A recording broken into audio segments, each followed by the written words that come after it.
Good evening and welcome to the second edition of Ghoul Gang Rising. This is the weekly show featuring myself, Kevin Castley of Superpower Broadcasting, and my co-host, Spooky Nukies. That's Reece right there.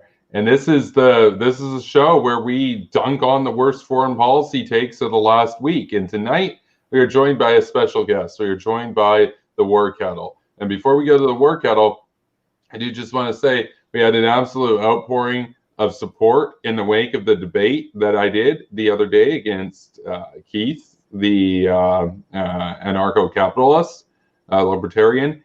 And I just want to say I really appreciate all the support that you guys sent me. And it's just, I mean, it makes it so much more hype and everything when, I got a lot of haters. You got to trudge through a lot of stuff.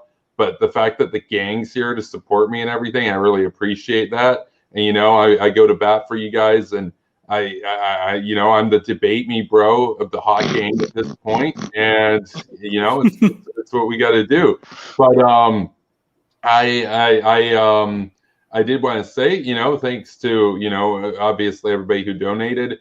And, we're over halfway through the Ko-Fi goal right now on the next batch of hard drives, which is still months off. So just getting prepared on that end. And additionally, to everybody else who sent me donations and everything, I really appreciate that, putting that to work for the channel and everything too. So I got a new suit today, for example. So there you go. Managed to get a pretty good deal on that. And there we go. So we're swagging it up. We got Bong here. It's going to be swaggy. We got Bong in the chat. We got American Madhouse. He moderated and everything. That's very cool. Probably on his fifth coffee of the day after having to moderate a debate. Well, he moderated a debate between Ray Mursame and Darth Pujabi earlier, and that was I managed to see most of it. It was pretty interesting. But with that, I quit like halfway. I was like, nope.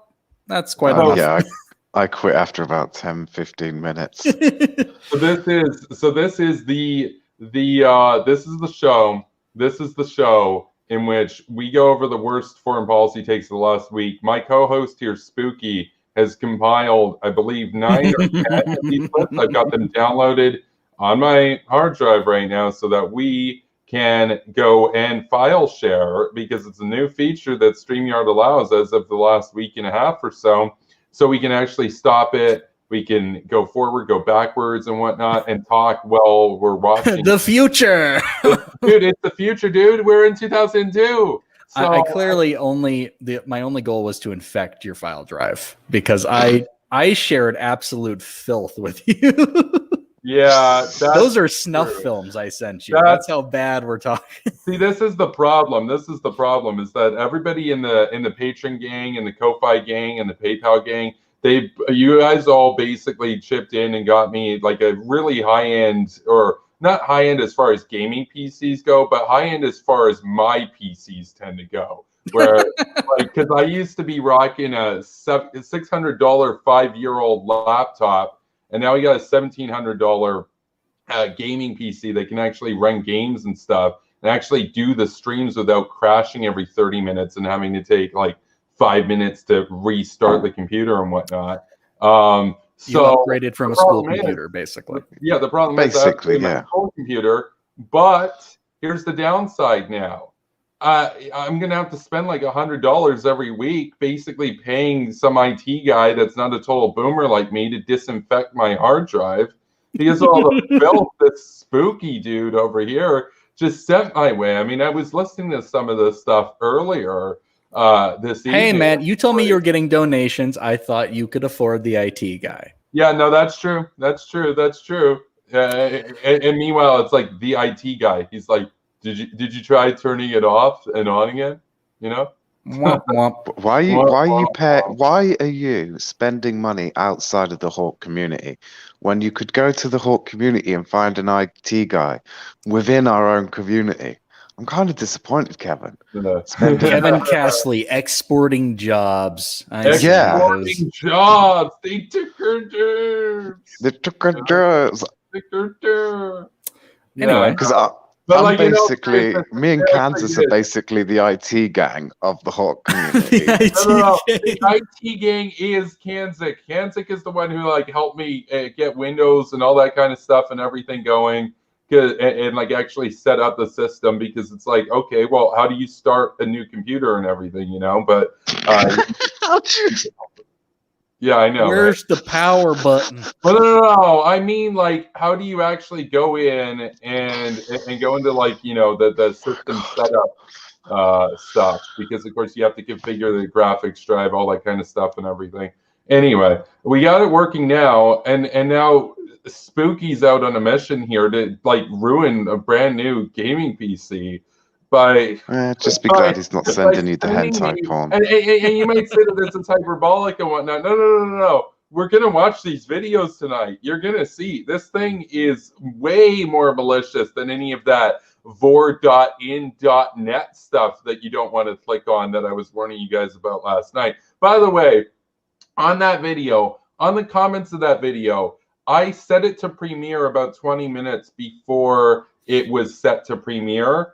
3 minutes after it had finished uploading, I got one of those comments, and then 9 minutes before it premiered, I got another one of those comments. By the time that video was actually premiering, there were already 3 of these comments underway. And Mass Creation Broadcast is like, dude, there's already 3 of them here on the video telling people not to click on the spam. So, but you know what's more toxic than that? What we're about to watch tonight. So gear up, everybody. You're in for a wild ride. We are going to be taking the worst foreign policy takes of the last 7 days, and we are going to be absolutely dunking on and nuking the brainlet brigades. So, however, I'll give Jay, because he's the special guest this evening, the floor. So let the people know where they can find you, and, you know, for the new viewers and everything, feel free to tell them a bit about yourself.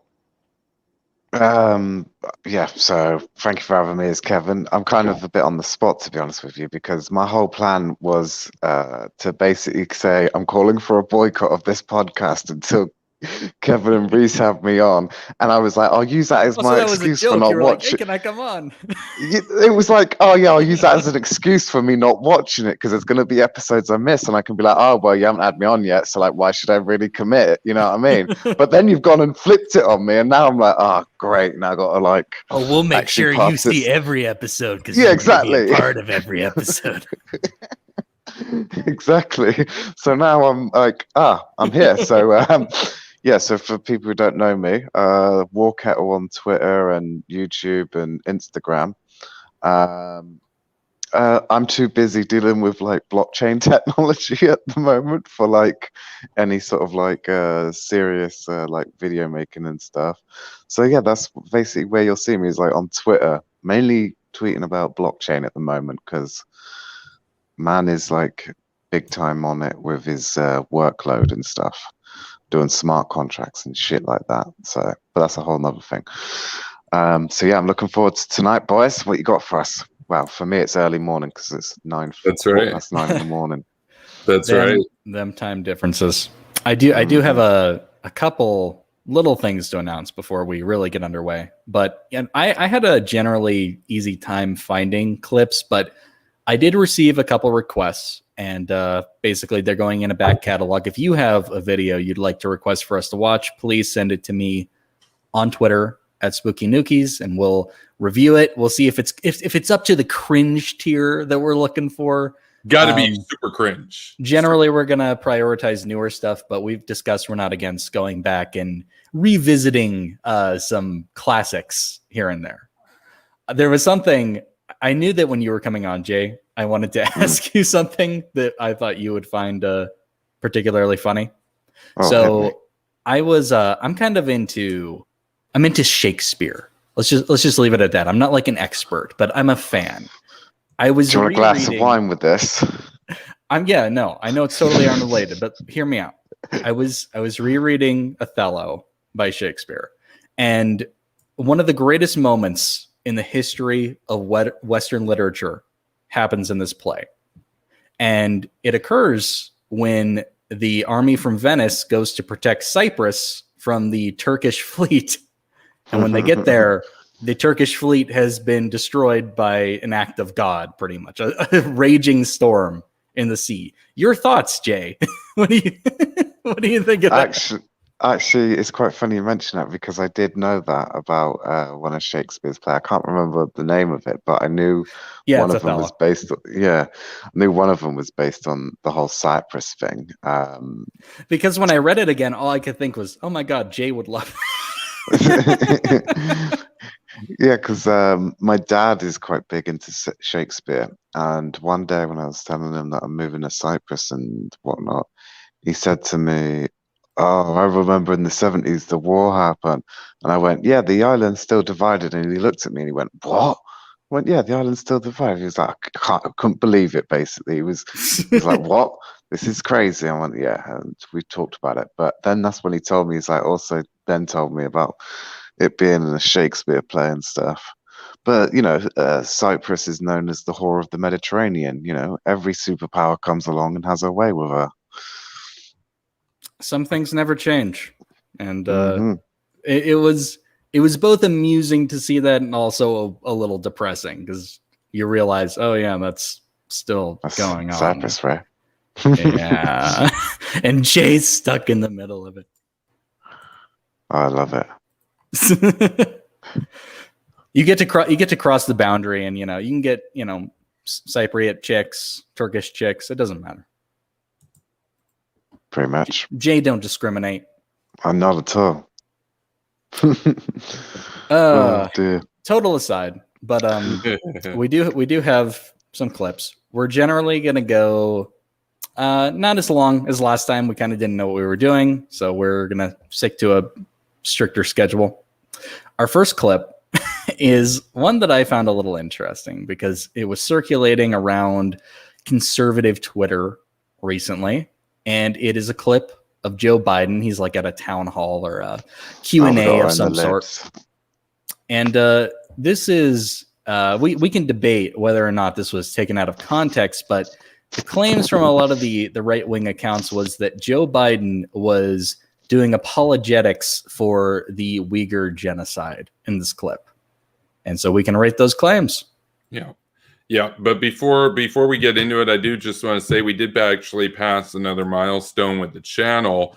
We passed 2,000 views in 48 hours for the first time. So, it's a start. We're going up, but passed 1,000 views in 48 hours, like not that long ago. So, there's that too. So, let's see. We're going to get the video file. So I got them in order here. So, yeah, Biden blaming the Uyghur genocide on different cultures. So here we go. Chinese leaders, if you know anything about Chinese history, it has always been the time when China has been victimized by the outer world is when they haven't been unified at home. So the central, vastly overstated, the central principle of Xi Jinping is that there must be a united, tightly controlled China. And he uses his rationale for the things he does based on that. I point out to him, no American president can be sustained as a president if he doesn't reflect the values of the United States. And so the idea Okay, I got to stop it here already. We know where he's going to go with this. I mean, we've both seen the clip. But again, this idea that you've got the leader of the free world now drawing a false equivalency between his office and Beijing. We're like, what?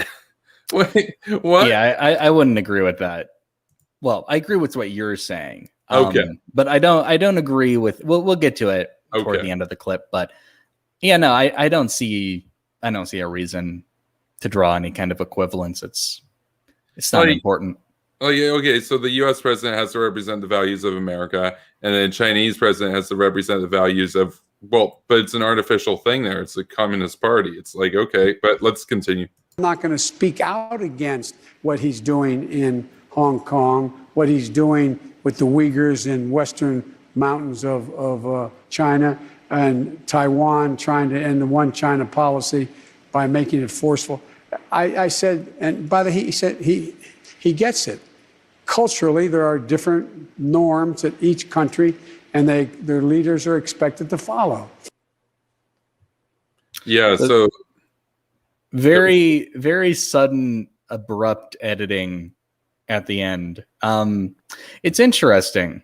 The what I saw in response to this was a lot of the, well, in the call that he made to Xi Jinping, he was very much of the attitude that no, you are going to face serious consequences especially for what's happening now, not to mention everything else. I like, people are going to take this the wrong way. I like Joe Biden. I don't think he's the best speaker of all time. That's, everyone knows that. Then again, he's a guy who's, suffered from a lifelong stutter, and he's no Obama in terms of being articulate. Better than Trump, I'll say that much. But yeah. That is a low bar. That is a low bar. I think that it's more, I think that you could read it in a more charitable way as him saying there are these internal pressures within the country of this is how you're going to rule the nation.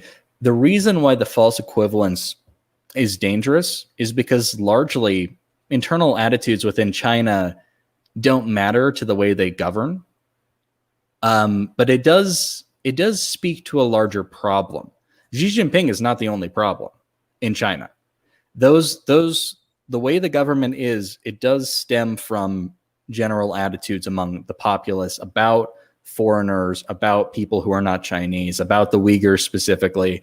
And those kinds of factors can really build up toward, normalizing a Holocaust-like state. What do you guys think about that?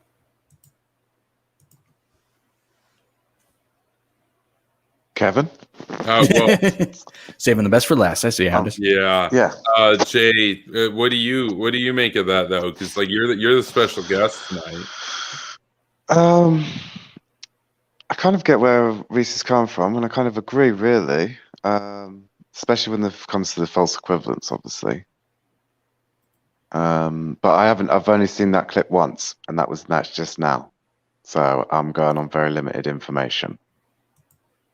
But the thing is, this clip was just kind of, I know people are saying, oh, you cut it off too soon. No, that's just how the clip was and was circulated around a lot of, conservative, Republican, anti-Joe Biden Twitter.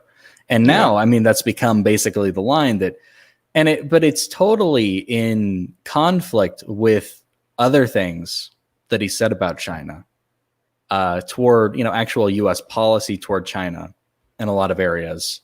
And I would largely regard it as a gaffe, but at the same time, I do think that it is the duty of the president of the United States to articulate themselves a little bit better than this, so they can't even possibly be taken out of context or interpreted as being an apologist for what's happening in China. So there's no winning with this. It is an L, but to the extent it's an L, I take issue with. I don't think that he's purposefully parroting CCP talking points. I don't think that Joe Biden is a communist, as some people would very, very strangely have you believe. Right. I don't think there's anything to suggest that, but this was all they needed. Now, granted, this is a better thing to criticize Joe Biden on than his marriage or his dog.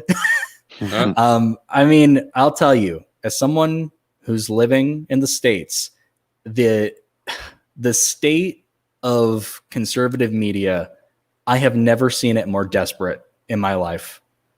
I am astounded by the things they choose to focus on. There are legitimate criticisms to be had, and I really hope that I bring them up here on this show. And for the most part, people aren't getting those. They're getting a bunch of irrelevant bullshit, conspiracy theories, and this, which I take to be a very bad faith interpretation of what he was actually trying to say. Yeah, you could say, well, the U.S. policy speaks for itself, and that policy is obviously in condemnation of what the Communist Party is perpetrating against the Uyghurs. However, I think that just his phrasing, sure, it's an edited clip or it's a shortened clip. It's truncated. The problem is, though, what he's basically saying here is that, well, he can see why China's doing what they're doing, basically. And I would expect better from a U.S. president. Now, of course, this is a worlds apart from Donald Trump saying that when Kim speaks, his people listen, and how swag that is and everything. So obviously, it's a massive improvement. So yeah, but we, to a degree, we need to call out, all instances of them, regardless of how severe they are, in terms of, this could offer cover, even if that's not the intent, if it could be used to offer cover for this happening. And I just disagree with the premise that is, what the CCP is interested in, that they're like, okay, let's give the people what they want. What do the people want? Oh, they don't want the Uyghurs here. They want them rounded up. That's not a good enough reason to look the other way, basically. I'm not saying they're looking the other way, but there are going to be people who basically use this very morally relativistic, it's not even a word, moral relativism, to excuse what's happening. Anything else to say before we move on? Yeah. And also, Biden's administration is going to sort of extend an olive branch to the Chinese to get relations back on track pre-Donald Trump, because we know that relations between America and China have become very strained in the last few years, especially under Trump. So I think it's a little bit of playing that, like, not saying too much to criticize them just yet. Wait to see how they play with America. I'm just assuming on Biden's administration's policy of dealing with China at the moment. Yeah, it's almost like reaching out to the CCP and saying, "Hey, look, I understand, even if this isn't the actual case, I understand why you're doing this." That sounds terrible. I understand why you're doing this, but could you please stop? And there's a big difference between that and saying you're okay with it. Yeah. If that's even the interpretation that we should be going with, considering the length of the clip. It would be nice to see the whole thing, really, to be honest. Yeah, if I can find it somewhere, if somebody sends it to us, we'll definitely revisit this. But we've got plenty more to get to, my friends. We do. We have a lot more to get to. So this next one was an interesting story about the recent rocket attack in Iraq against U.S. service members and various contractors. So let's take a look at this. We're going to do video file, and here we go. U.S. airbase located in Iraq was hit by a rocket attack late Monday, killing 1 and injuring 9 people, including an American serviceman. The U.S., outraged by the incident, is working to find those behind the attack, while Iran denies responsibility, having been accused by the Iraqi officials. Choi Min-jung reports. U.S. forces based in Iraq have been hit by a rocket attack, killing a civilian and injuring several others, including a U.S. service member. According to the U.S. coalition in Iraq, the rocket landed late Monday at a military airbase located at Erbil International Airport. The deadly attack claimed the life of a non-American civilian contractor and injured 8 other contractors and 1 U.S. serviceman. Following the incident, the White House said the U.S. is still working to find out who's behind the attack. We're still working through attribution with our Iraqi partners to determine precise attribution for this attack. Obviously, that's a priority. I will convey that we are outraged by last night's rocket attack in the Iraqi Kurdistan region. U.S. Secretary of State Antony Blinken also expressed his outrage in a statement. On Tuesday, Blinken contacted the Prime Minister of the Kurdistan Regional Government, seeking a pledge of support for the investigation. Iraqi officials have suggested a group linked with Iran is responsible for the attack. However, the Iranian government denied the allegations and said it rejects any action that damages Iraq's security. Tension between the U.S. and Iran have often been displayed through acts of before you go, Reece, I just want to address Dr. Zaus's point This is not People's Daily. This is Arong News, which is based in South Korea. So, yeah, honestly, I just picked a random source. But what was interesting about that was the wording is very, very slippery. So you have this group that claim responsibility, the Guardians of Blood Brigade. Yeah, obviously they have an Arabic name, but I'm not even going to try to pronounce it because I'm white as Sounds fuck. very peaceful. Yeah. Very So reportedly, this group claimed responsibility. This group does have ties with the Quds forces, does have ties with the Iranian state. So for Iran to just be like, oh yeah, we're denying involvement. No. You need to deny that this was the group. You need to say it was someone else who did this. Because if it was this group, then you are suspect number one.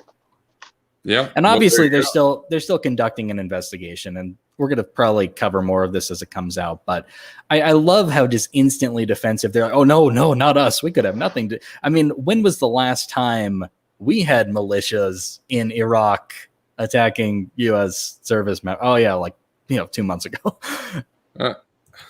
Yeah, it's not entirely outside the realm of possibility that the group who reportedly claimed responsibility, that has a history of working with the Quds forces, and if they really did this, that they could have been doing it for the people they normally work with.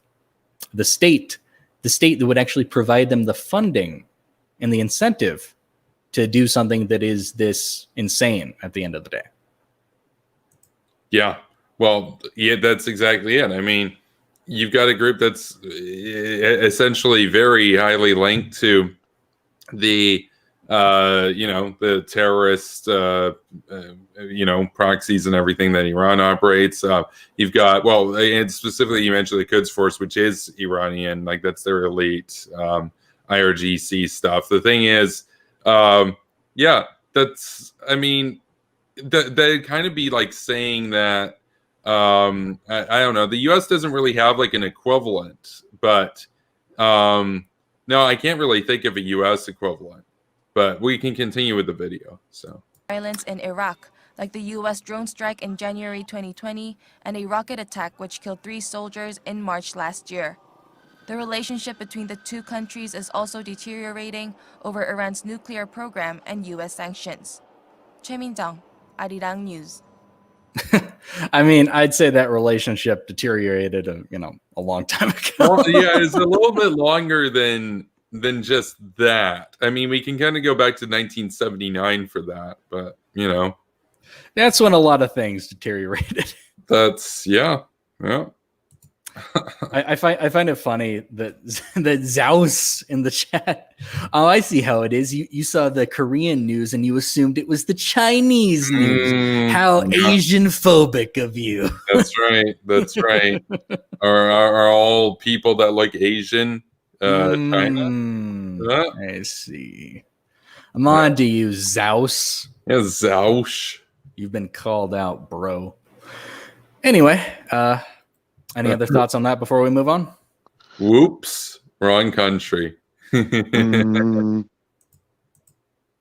you heard about that, Jay? I didn't hear that there was an attack in Iraq, and I didn't realize that it was an American base. Yeah, it was at the airport in Erbil. No, it's the first. It was funny when I announced it in the chat. I was like, "Hey, because I was basically like just looking into it. I was like, "Have you guys heard about this rocket attack in Iraq?" And they were like, "Which one?" I was like, "Oh, yeah." Yeah. You can't even keep track of them. That's a thing. That's right. I think it's very clear that this kind of stuff is going to continue because everybody's got it in their mind. Well, if we can just get Iran to go back to the stupid deal and make some promises that they're not even going to keep, and even if they do, they still get nukes in 20 years, that's going to solve the problem, as if the only problem with the state in Iran is their nuclear ambitions. Like, yeah, that's probably the biggest threat, but they are the largest state sponsor of terror in the world, and without any nuclear ambitions, that wouldn't change. So this idea that like, oh no, if we can just get them to like stop enriching uranium and stuff, everything will be good. It's like, No, then we'll go back to the old status quo. What was the old status quo? They enrich small amounts in their, when they can, and they arm huge amounts of terrorists. And now, I mean, actually, it'll be worse than the old status quo, because at least under the old status quo, they had assets that were frozen. Now they got 150 billion bucks they've used to fund terror and their nuclear arsenal, or at least trying to get a nuclear arsenal. I think it's diluted when people talk about this, when the sole focus of the conversation with Iran is always just about the nukes. Well, this had nothing to do Nukies are spooky. Yeah, that's true. Nukes are spooky. That's true. Billy Bong earlier was talking about 11 megatons of spooked, because he remembered this meme right here I made. Hashtag get spooked. Yeah, hashtag get spooked, right? Hashtag ouch. I think the main reason I wanted to talk about that particular story was I was seeing some rhetoric from, shall we say, our opposition about this.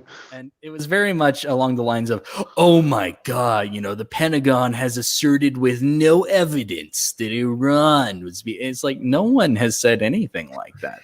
They've thrown out the possibility because everything is pointing in that direction right now. And people are calling for further investigations. People are calling to work with the Kurds. People are calling to work with, whatever legitimate democratic figures are left in Iraq.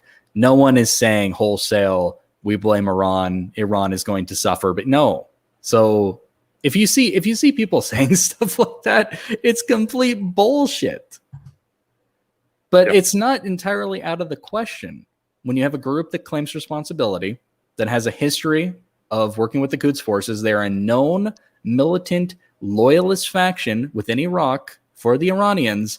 They claim responsibility. I wonder if they had anyone else in on this plan. Not a conspiracy theory. Not even close.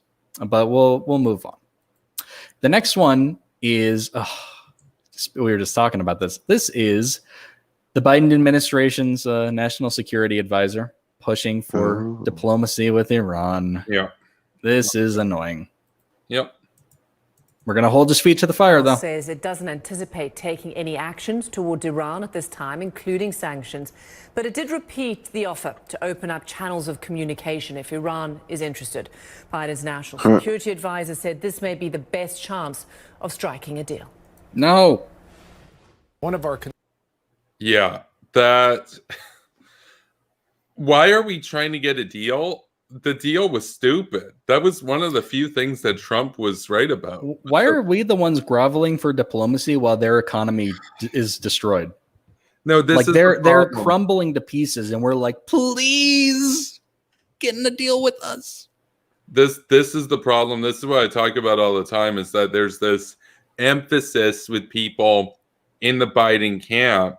And it's not just Biden. I mean, Biden's one of the better ones, but this is a thing that you see from people more so that tend to be in the center or leftist center, that they have this aestheticization and glamorization of the mere concept of internationalism, such that they regard diplomacy as a virtue in and of itself, when it's very clear to us and to everybody that watches this show that diplomacy is only a virtue if there's the capacity for there to be a deal that's reached that actually results in an improvement.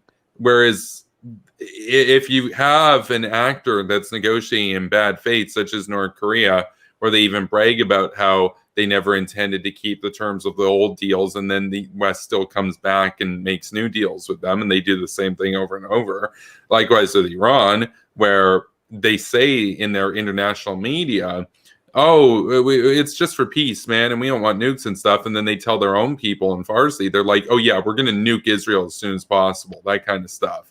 That there is no capacity for diplomacy to result in anything other than delaying an inevitable war here.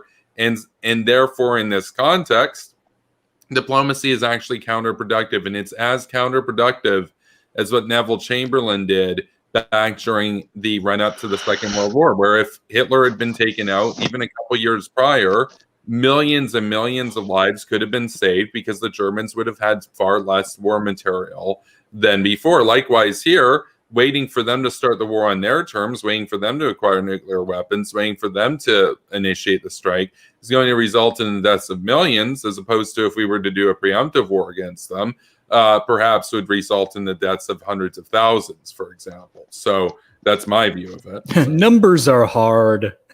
Oh, they're just big numbers, man. What's the difference? You just add a couple zeros, man. Yeah, what's the sort real of the difference? magnitude, bro. I think Jade just, drew in a heavy breath when he mentioned Neville Chamberlain. I just heard it. It was like, oh, yeah, that guy. Yeah. Yeah. Hey, man, he that got guy. peace, bro. He got peace. He secured peace for Britain, man. I'm sure it was, enjoyable as short as it lasted. Mm-hmm. Yeah, like, does anybody think that we're not going to have a war with Iran? Like, because, like, what? We wait for them to get nukes and use them.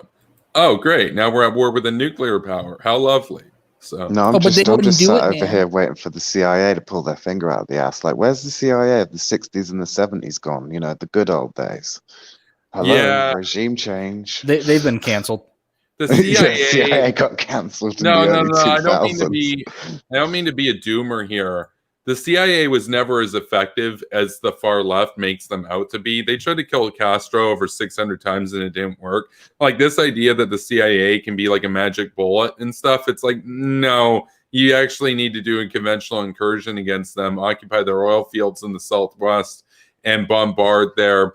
Sounds like you want the oil, bro. Yeah, and I want the to olive oil.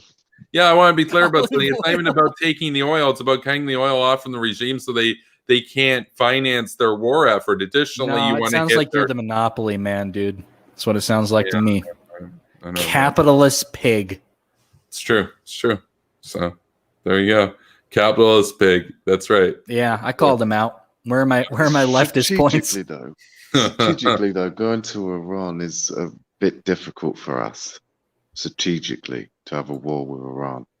I'm not saying you have to occupy the whole country. You only actually have to occupy like 5% of the country in the Southwest, where most of the oil is, and hit the nuclear sites, the missile sites, and the command and control sites from the air in the rest of the country, and you will pummel the regime into submission very quickly. So, like, it's overblown the extent to which it would. It would be a mired down sort of thing. It's like, no, the U.S. and her allies would be very easily capable of taking the southwest of Iran. There's no the skies are free, my dude. Well, I mean, like, the U.S. has this. The U.S. has this, and Iran, in contrast, has. I'm going to see if I can find. Oh yeah, they have this. So, that's pretty bad. So, and in the West, they have this. Oh dear. I know, right? Is that and these guys. Martin? Oh, these guys. Oh, that was Crystal Ball. that was KGB Crystal. That's correct. So KGB. Although Crystal. she does look a lot like what's her face. That's right. Martin. Yeah, they all kind of look the same. No, you're talking about Bimbo Kim. She looks kind of like Bimbo Kim there. Yeah, I considered we might do one of her videos in the future. We don't have one on the queue right now, mostly because her videos are fucking 30 minutes long. No, I know. It's just that time when it was Bimbo Kim and Tanky Tulsi, and they were both just like, whoa, and like doing the eyebrow stuff and everything. That was so cringe. Like, that's a classic. We're gonna have to review that on one of these Ghoul Gang Rising editions, but we can continue on with this video. So, concerns right now is that Iran is presently threatening to move even further out of compliance, to refuse to cooperate with the International Atomic Energy Agency in the work it's trying to do to ensure that nothing in Iran's program is being used for weapons purposes. So I think the first order of business here would be for the Iranians to take the decision to stop the process of moving further out of compliance. And then I do believe that there is a diplomatic pathway to getting to an ultimate agreement. Hold on. That was the relevant clip. the rest of this we don't even need to watch, but the language is what gets to me. You know, they're moving out of compliance. Can we please stop talking like this? We're out of the deal. We don't need to be in a new deal. It's very obvious based on their current actions, what they're up to, what their intended end goal is. And it is a completely, it's just self-destructive desire to be in a deal, another deal that is only going to further embolden them, further enrich them. And, you know, people were saying in the chat they don't think Joe Biden will go ahead with it. Honestly, it's kind of 50-50 at the moment. I'm not saying it's a guaranteed thing, but it's something to keep an eye on, because people should really make their voices heard and say, hey, this is not something you should be messing around with, because we saw what happened last time. And even, other people in the chat were saying that it could happen in some spirit of international or global unity, considering that there are U.S. allies who are still complying with the deal. But even those countries are saying, yeah, the deal's kind of flawed. We wish that we could add some provisions to this. We wish that there was something else we could do, if we could get into a new deal even. And hey, look, I guarantee you a new deal would be better than the old deal, but it still wouldn't be amazing, because you can't make a new deal because you no longer have the deal maker in chief in charge. That's right. You know, I mean, look at all the deals. He was getting all the best deals all over the place. We were Just so deals, worried that deals. I'm shocked that he didn't do his own Iran deal still, because there was a lot of talk that he was like, yeah, I'm going to do this. And it never happened. I think he saw that it was easier to get the other Arab nations and get them deals through than it would have been. He figured it would have been too hard. He's just like, oh, hey, I had a long day. No, I'm not the number one deal maker. I take it back. Yeah. But no, I would agree with that. The deal, yeah, it would have been a heartbreaking deal to make. There would have been so much ground loss for nothing, so many concessions made for basically nothing. It'd be like trying to reason with a wolf that's trying to eat your face off by like dangling a steak in front of its face. Go for the steak. It's well done. Yeah. Is that what you do out in the That's what Midwest, I do in the marshlands of Wyoming. Wyoming. That's right. We got to get like a meme of Reece, kind of like this, except with like the marshlands of Wyoming and stuff back there. Well, actually, okay. We'll continue with the video, but that reminds me of something. We actually recently got a sneak peek at what Reece's basement looks like, and it's pretty swaggy. It's pretty swaggy. So we're gonna donks Reece tonight. Oh yeah, get donked, Reece. So he's You've gonna been get donked. He's gonna get donked. You get donks, bro. Did any of you two notice me doxing myself on Twitter or even my fucking phone number? Yes, no, I saw. You're like, oh, I live here in Cyprus at like this area or whatever. And I always get a kick out of that, because it's like people are like, oh, well, like, where do you live, man? And you're like, oh, well, I live here. Like, yeah, here's my telephone number. Hit me up on WhatsApp. Yeah, like you yeah. So yeah, you best believe I saved all that, bro. I'd best be getting a present from you, Reece. I'll send you something nice with a bow. Oh yeah. Show him my basement, Kevin. Yeah. So just to get that out of the way, so we can bring this up. I'm ready. Everybody, we're gonna take a look at Wyoming Reece's basement in Wyoming. We knew they had bunkers in Wyoming, but we didn't know they were this swagged out. I gotta say, man, like, this is the swaggiest basement I've ever seen. Oh man, that's dope. Right there, launch, dude. You've been launched. He's got the it looks like your old avatar, used to be like one of the ones that you would use on the show that you would do like before Superpower broadcasting was even a thing, and you would have like this back in the dark times. Yeah, back in the day, and you would have this general, and he was a skeleton, and he was like wearing the uniform and everything. God, that's stolen valor. Yeah. Yeah, you were like, and Oh people, wait, when you mean when Reece was a Armored Skeptic clone? that's right, when he was an armored. Hey man, I never stopped being one. Greg for life. But he basically looked like what the Brainlet Brigades imagine the Ghoul Gang actually looks like. But this is what Reece looks like in his free time right there. Like, that's him in his basement, just like chilling, you know? It's just a typical night. He's Wow, it's like Dexter's... the USSR.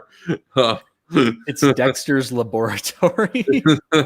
Like, you look at that. Stay right out of my there. laboratory, DD. Oh man, yeah. So who doesn't want to, hang out in Reece's basement? Yeah, which account was that? Was it the Atomic Archive that tweeted out this? No, image? it was Nukes.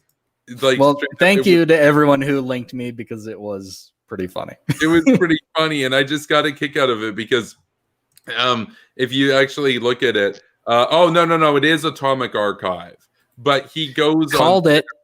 You should learn to trust my judgment, Kevin. They had a different profile picture for the longest time, though. But that I'll actually bring it up. They're a great account, and they get original stuff. Like these guys. I was telling Reece this. It's like no. Like, you got to understand about this guy. Like he'll ask for donations and stuff and everything, but like he actually uses that to purchase the rights to or get images that he like restores and stuff. Like, he's got a lot of rares, basically a lot of rares over here, so everybody go and follow him, like, because some of the very stuff, cool. He's basically a history account then.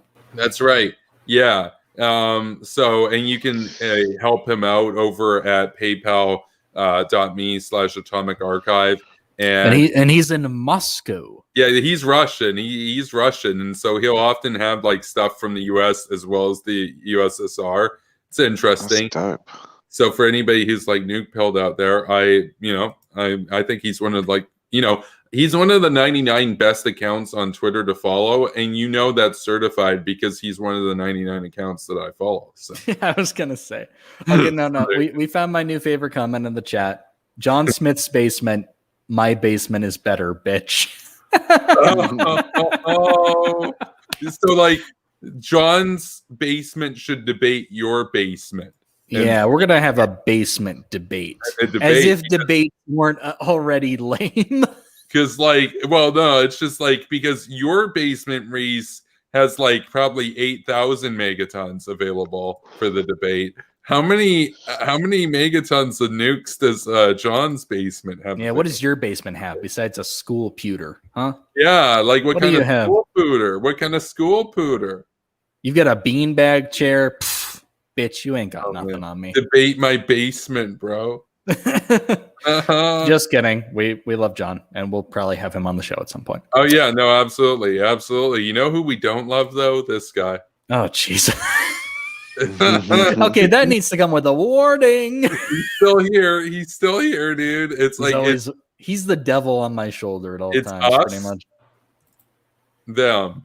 Like, this is the Ghoul Gang, this is the Brainlet Brigades. Like, anyway. I see no teapot. Kevin should be like carrying a teapot there. Oh yeah, that's true. Imagine a teapot. Here. We do have you in some memes, but not enough. That's true. Yeah. Well, no. We got the boys. We got the boys here. There we go. This is the gang right here. There's all three of us. And by the way, that's beautiful. When Hedafax commented, "Oh yeah, didn't really appreciate MMI throwing me under the bus," I clipped that out, and she commented that when this was on the screen, and so it looks like there's the three of us reacting to her, reacting to her boyfriend. Oh, I did see that. Bus. And it was so freaking funny because it's like there's me being like hilarious, and there's Reece being like, "Yikes! What kind of boyfriend would do that?" And there's Jay just being like, "Hey man, hey mate, just having a pint." You know, No, like, he's probably like, hey, head effects. You know, if you end up single, I'm just saying, you're dumb, but you're blonde, so we can work this out. Oh man. Well, like as far as the actual meme goes, though, who we have in the background, we got some classics. We got Kremlin Kyle, we got Nazbol Nick, and we got Brainlet June. And I think Hansing made another version of it. Kevin, did you see there was this recent screenshot? I know you would have to have seen the screenshot because you're blocked by Nick Fuentes, but he tweeted out something like, "It's so hard to have good. I can't even have good discourse on here anymore." What? Wait, what? I didn't see that. I've been blocked by him. I was one of the first accounts. I'm not sure where I saw it, but I'm sure if you go to the typical, lefty account, maybe Burns has it or maybe Meisner has it. I really don't know. Okay. Somebody's got it, but I saw it and I thought it was really funny. He blocked me when I had like 100 followers. Like he was one of the first accounts that ever blocked me was Nick Fuentes. So yeah, we can move on. Was there more from that video that was the Jake Sullivan segment? Basically the rest of it is just it's okay. Yeah. Coverage. It's very middle of the road. Nothing we haven't heard before. We can move on. We can move on. Yeah. Oh, but we're not moving on to anything fun. I'll tell you that much. That's actually true. Thus ends the more serious news clips. If I recall, before I click on video file, I believe the next one we're going across the pond to Russia. So yeah, I found. Whoa! I find that insulting. Across the pond refers to America to Britain. Watch your words. I find that insulting, Kevin. I can see Russia from my house. Yeah, well, shut up, Sarah Palin. No, but like, yeah, but across the pond, northways is Russia. If you're in Canada, though. Yeah, you keep your pond to yourself, man. Okay. This one is Russia Today, and they're talking about America selling seized Iranian oil. Yeah, this one's super cringy. Okay, let's get it over with. For a side hustle, put sanctions on a country, pirate its oil exports, and sell it. That's yeah. So okay. What was that? Like 0.2 seconds? We had the pause. That. Oh. Can I just remind everyone that it's against the law for the U.S. government to pocket profit from selling oil like that? Like, take when Iraq war was going on, yeah, American government sent firms in to tap the oil wells, and also they were selling the oil, right? But the American government wasn't allowed to keep the profit. They were allowed to recoup their loss, as in what they'd spent capping the wells, because Saddam set fire to the fucking shit ton of them, and also recoup their cost of building infrastructure to move oil. All the profit went straight back to the Iraqi government. There you go.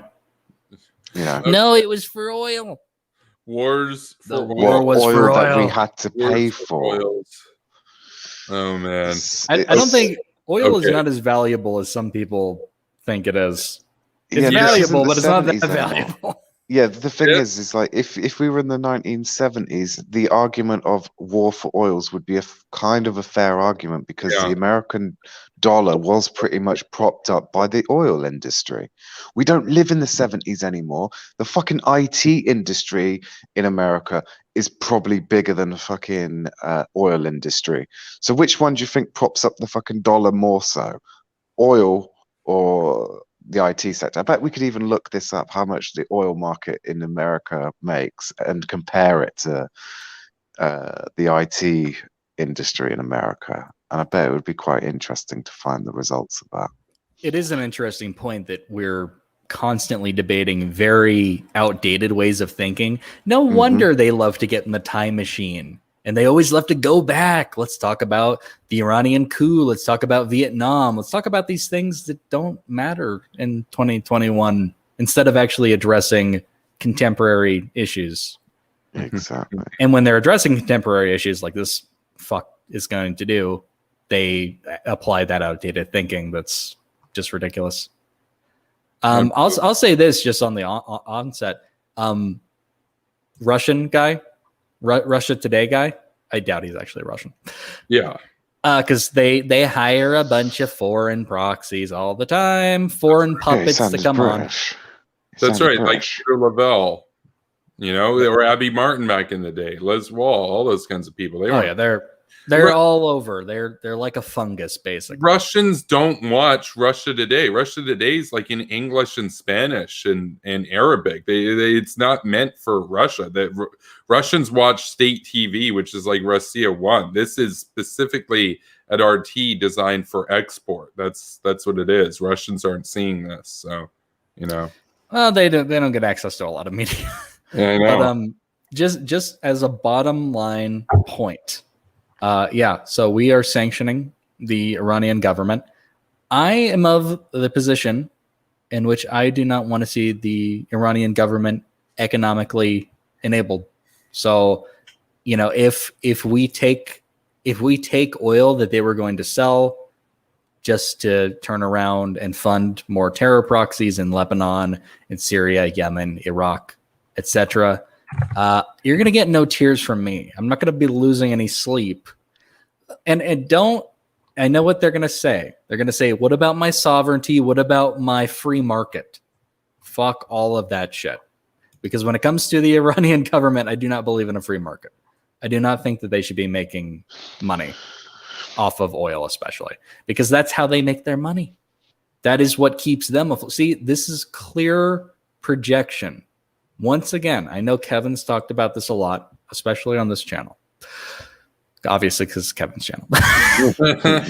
I mean, I'm not 100%, but I'm pretty sure if the American military sees Iranian vessels with oil in it and they sell it, the profit is put into a trust to be given back to the Iranian government when sanctions and other things have been lifted on the Iranian government. From what I understand, is how it goes. Yeah, I'm sure it's something like that, or it could go into offsetting costs that Iran did against America in the last couple of years, like paying back lawsuits. Like, because I know people have sued the Iranian government in American courts, so they could probably use the assets from that to pay those lawsuits. But I just want to take us back to what I was just saying about maybe in the 70s about the oil thing, right?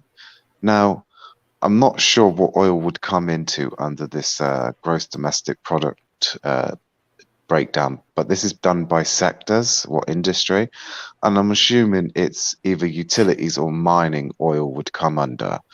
But fuck it, you know what? I'm so confident that I'm just going to pile both of those two together, and those two together don't even make anywhere near the top 5 sectors in the American GDP. The first one is financial, insurance, real estate, renting and leasing. Then it's professional and business services. Then it's government services. Then it's manufacturing. And then it's education services, healthcare, and other social assistance. And then we get into wholesale trade. That's the top big boys, and we're talking a lot of money. We're talking in billions now. The top one, financial service, is I don't know how you say it, $4,491 billion. That's quite a lot of money. That's almost $4.5 trillion. Yeah, and it's especially laughable given in recent years North America's push toward energy independence. So very, very outdated thinking. The first world has moved on. That's why when you see these third world nations and they're supposedly rich third world nations, what are they rich off of? Oil. They're not rich off the IT department because that's not what's prioritized in those economies. It is total projection. And this is what I was getting at earlier as well. Iran needs to sell oil. Iran is a war machine. They don't just have a military. The entire country is a war machine that is built on an oil empire. They need to sell cheap oil to survive. And that's why you don't let them, because then you cut out the life force. And this guy, who is totally not biased at all, is going to explain that. I got to stop you there, Reece, though. They don't need to sell cheap oil to survive. If there's cheap oil for a long time, they'll go bankrupt. They need to sell oil above $80 a barrel because it costs a hell of a lot of money to drill oil in Iran because the terrain sucks and they don't have access to good tech to do it. Likewise with Russia. So same with Saudi Britain. Arabia wants to sell cheap oil. Iran wants to sell expensive oil because they don't have a choice. So Saudi Arabia, fair point. Saudi Arabia wants the prices. I had a Bidenism. You're gonna have to forgive me. Yeah, no, Also, like, it's kind come of on, works in man, Britain, come on, that man. does. Come on, man. You gonna drop that kind of malarkey on my show, man? Like, I'll bring all the malarkey I can fit with me, man. You ain't spooky, Nuki. Malarkey Nukies. Malarkey, yeah, malarkey. Oh man, yeah. But as Kevin was saying about the price of oil, it kind of goes for Britain as well. Britain needs to have the oil barrel price over $40 a barrel to make profit because it costs so much to drill it out of the ground because it's in the North Sea. But I'll tell you one thing, the West would move its finger out of its ass and develop new technology in a heartbeat to drill that oil out of the North Sea if it meant not buying it from Iran or other places, which we're kind of already doing, especially in the Falklands Islands. Thank you, America, for backing us up during that war. Yeah, you're destroying the environment there, though. We're like protecting the penguins. Thank you very much. Like penguin lives matter. You guys, we're 5 seconds into the video, and we can do it. It's a short one. Yeah. All right, let's do it. That's what the U.S. did with 1 million barrels of Iranian oil seized under its sanction regime last year, and so. Okay. The sanction regime. The sanction regime. By the we way, call that projection. 1 million barrels of oil over the course of a year isn't that much. To put this into context for you, Saudi Arabia produces about 10 million barrels a day. So over the course of a year, you're talking about what is that? 3.6 it's a million. It's a big number. 3 million is a big number. So Saudi Arabia. How many oil ships would that be? Like worth of oil? Like, because you said, how many barrels did they say that the US had taken from Iran? What, 1 trillion barrels? 1 million. It's not 1 million. That's not even going to fill an oil tanker, really, is it? And that's thinking about a small oil tanker, because those oil tankers can move quite a bit of oil, I'm sure. Well, you know, 1 million barrels sounds better than one tiny ship. Okay, so the largest oil tankers today are capable of carrying up to 2 million barrels of oil. So basically half a fuck. Yeah, this is nothing. Oh, see, that's why. Okay, see, that's why when these guys try to like bamboozle us and be like, oh, it's a big number. I want you to understand it. Yeah, it's not actually that big of a number. A barrel of oil is actually not that much. So, just for the record, I mean, million sounds sexier than one. Look at his smug face. I mean, look at him right there. And then I still think Kyle's more smug, but he's giving off those kinds of vibes right now. Oh, this entire, I couldn't believe. Like, I was like, of course we're doing this show. I'm gonna go check out Russia Today. And it is such, rehearsed nonsense. I can't believe, like, these people selling their souls. I hope you're getting paid good, dude. They're not. You're shilling for like one of the worst governments of all time. Yeah, they're not even getting paid that much. They're making less than CNN, for example. Unless then you suck. You should have chosen a different career. Unless you're like Peter Lavelle, who's actually like a friend of Putin, you're not making that much money at Russia Today. I mean, yeah, we can continue. Can I just say something? Oh, sorry. I just wanted to say also, speaking of like millions of barrels of oil, so there's 42 gallons because it's done this in American measurements, so I don't quite understand how these measurements work. Hey, anyway, man, I'm going to explain these American measurements to you, okay? You can. So there's 42 gallons in a barrel, right? And according to this, 19 to 18 gallons of that barrel are turned into gasoline, and then 11 to 12 of that are made into ultra low surface fuel oil and stuff, and then the rest is used for other stuff. So when it comes to actual used in cars, because this is the other thing, is they think that all that a full barrel of oil is getting put into turning into petrol, basically, which isn't the case. It's only about literally 20 gallons out of a 42-gallon barrel that goes towards fueling vehicles. So it's half a barrel. So when we think about it that way, it's a quarter of a ship. If you because these people who talk about oil like this, all they think about is fueling cars and destroying the environment. When we use oil for many, many different things in building and infrastructure and even products that we make use oil-based they want things. infrastructure. Talking points and conflict does not compute. Okay, we gotta keep going. So sorry, some profits to be made. While the value of the seized fuel has not been announced, compared to European gasoline prices, the sale could equate to tens of millions of dollars.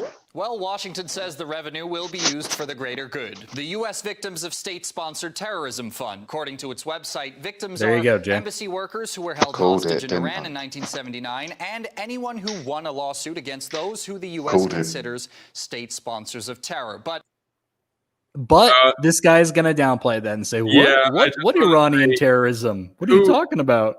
Whom the U.S. considers state sponsors of terror are state sponsors of terror. Cuba, Iran, North Korea, and Syria.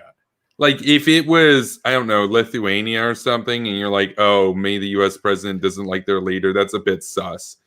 All of these make perfect sense to be on there. You'd be like, one of these things is not like the other. No, all of them are like the other. They all belong there. No, they all do.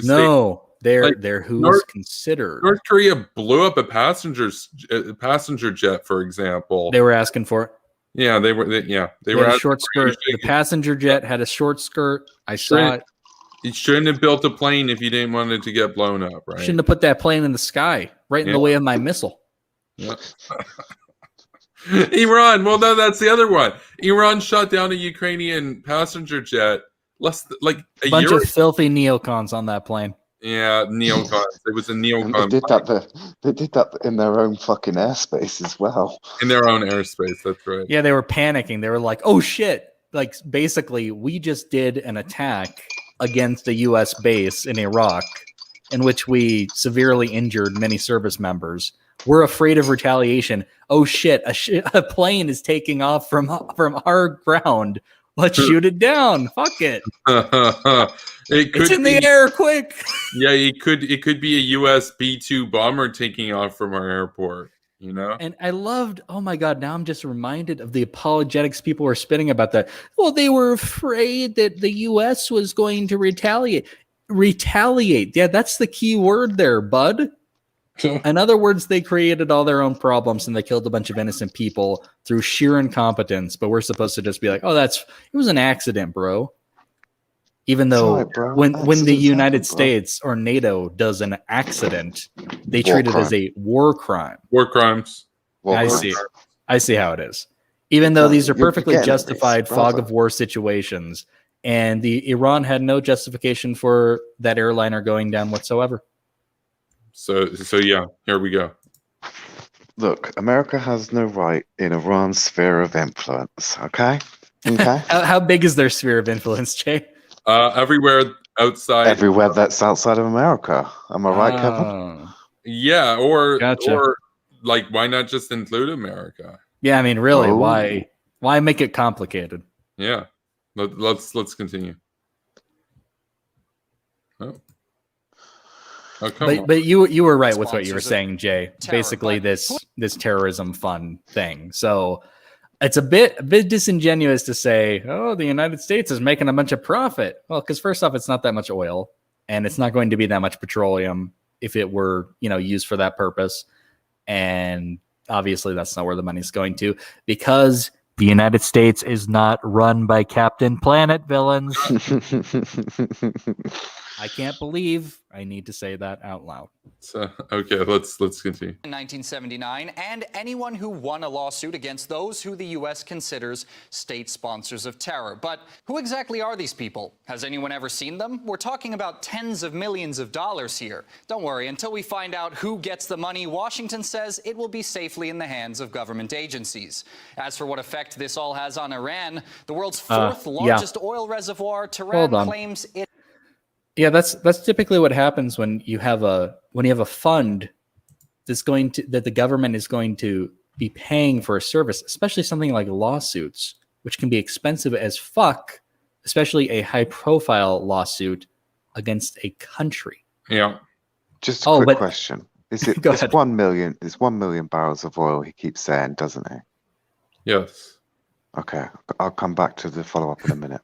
A million barrels of oil on the wall. I'll tell you. Let's continue. It's not flinching in the face of U.S. sanctions. The enemy and Trump wanted us to perish and die, our experts to reach zero. We set the highest. Oh, come on. come on, man. Claims it's not flinching in the face of U.S. The sanctions. malarkey, man. The enemy and Trump wanted us to perish and die, our experts to reach zero. We set the highest record of exports in the history of the oil industry during the embargo period. Still, the country is fighting tooth and Yeah, nail I to can get need a those citation for sanctions that. lifted and revive the Iran nuclear deal, which the Trump administration pulled out of in 2018. Biden, though, seems no more willing to cooperate than his predecessor. Will the U.S. lift sanctions first in order to get Iran back to the negotiating table? No. Now the International Court of Justice is claiming Shut down. Just no. I No. like that. No. Like, why is that even? Why is that an option? We No. need a version of this meme right here, but with Biden just saying no. No. No. Okay, Absolutely not. No The malarkey. reason, one thing before you put it back on, I just want to come back to this because it's bugging me. He keeps saying $1 million, 1 million barrels of oil, and he's saying it's worth hundreds of millions, thousands I think of he said millions tens of of dollars. millions. Okay, if he says tens of millions, I'll let it go then, because I just did the math on it, and roughly at today's market price of $62 a barrel, I rounded down to 60. That's only $60 million. It's not that much. And when you divide that up and start looking at, say, if you've got, I don't know, 1,000 people who have got lawsuits against Iran, they're only getting 60 grand. Yeah, and that's after the legal expenses. So, But that's not even including the legal expenses. I was just being generous and saying that 60 million went to the 1,000 people, and that's 1,000 people that's probably a lot more than 1,000 people have got cases against the Iranian government. Yeah.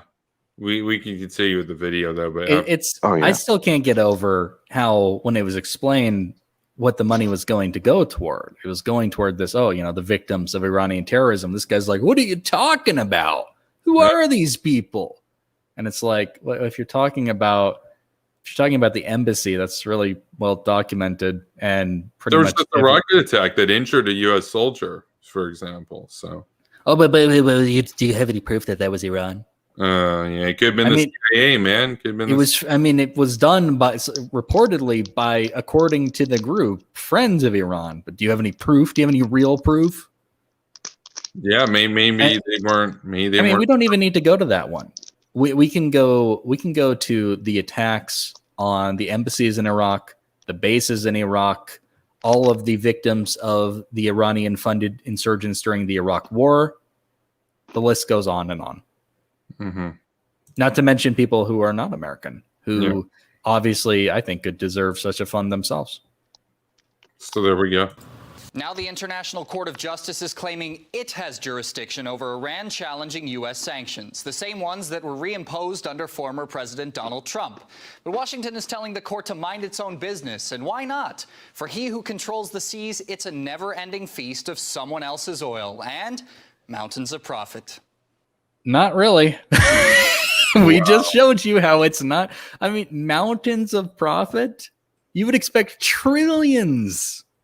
Not 60 I don't want to break million. this to you guys. I don't know how to break this to you, but $60 million is fuck all when it comes to a country's balance.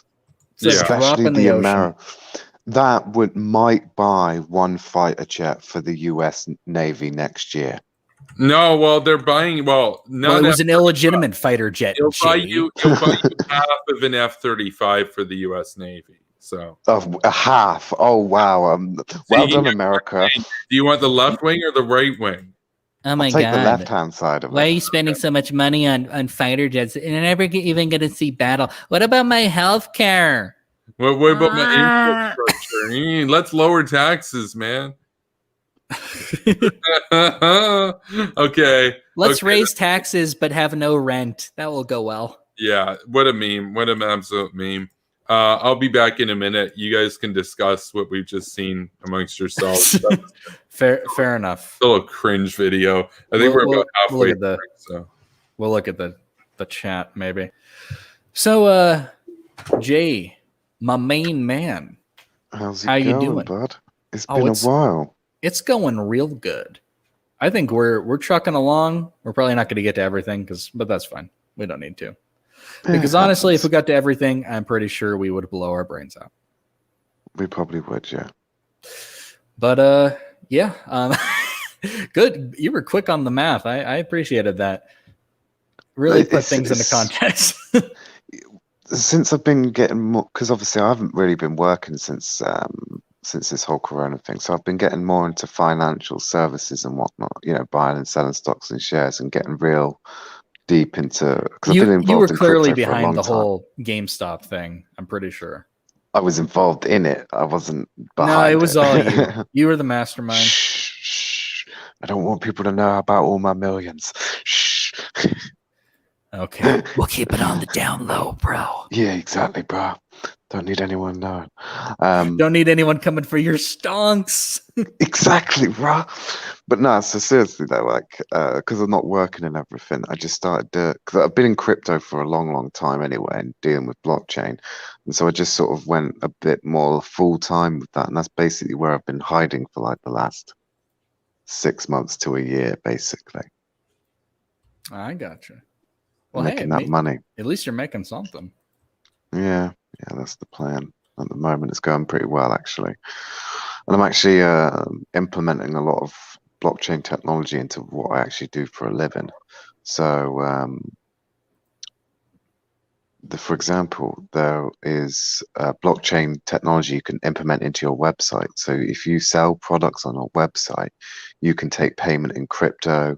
You can write blog posts onto the blockchain networks. There's all sorts of things that you can do for companies.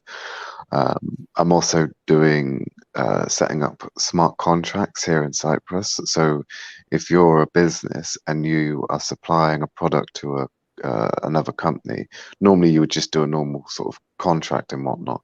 But you know, now you can do smart contracts, and smart contracts are brilliant because say you manufacture something, Reece, and I say, oh yeah, Reece, I'm going to buy 100 items of that item, and I agree to pay it, and I give you a small deposit. Well, basically, if you have a smart contract, the deposit gets held in the blockchain, basically. You get the small deposit at the beginning. And if I decide to cancel the contract halfway through, the smart contract will give you your money. So no one can run off with each other's money. So if you don't deliver, you can't run off with my money, and I get it back through the smart contract. So yeah, smart contracts are something amazing, and it's going to make me a lot of money in 2021, hopefully. It seems to be on the up and up. I think you'd do well with it. Thanks, man. And I see our Kevin is back. There's Kevin. Yeah, there's everybody. Okay. We were just talking about stonks. Stonks. Oh, yeah. Anyway, I really hate to do this, but the next video is also from Russia today. Oh. Yep. But it will be the last one we do today, I promise. My fingers are crossed. No, Joe Biden okay, this one is about supposedly Joe Biden's quote woke imperialism. Oh, I mean, that is right up there with we're in Afghanistan to spread transgenderism. Yeah. That's the tier we're at. Hey, Jay, you ever just want to get drunk in the woods with the Alphabet Boys?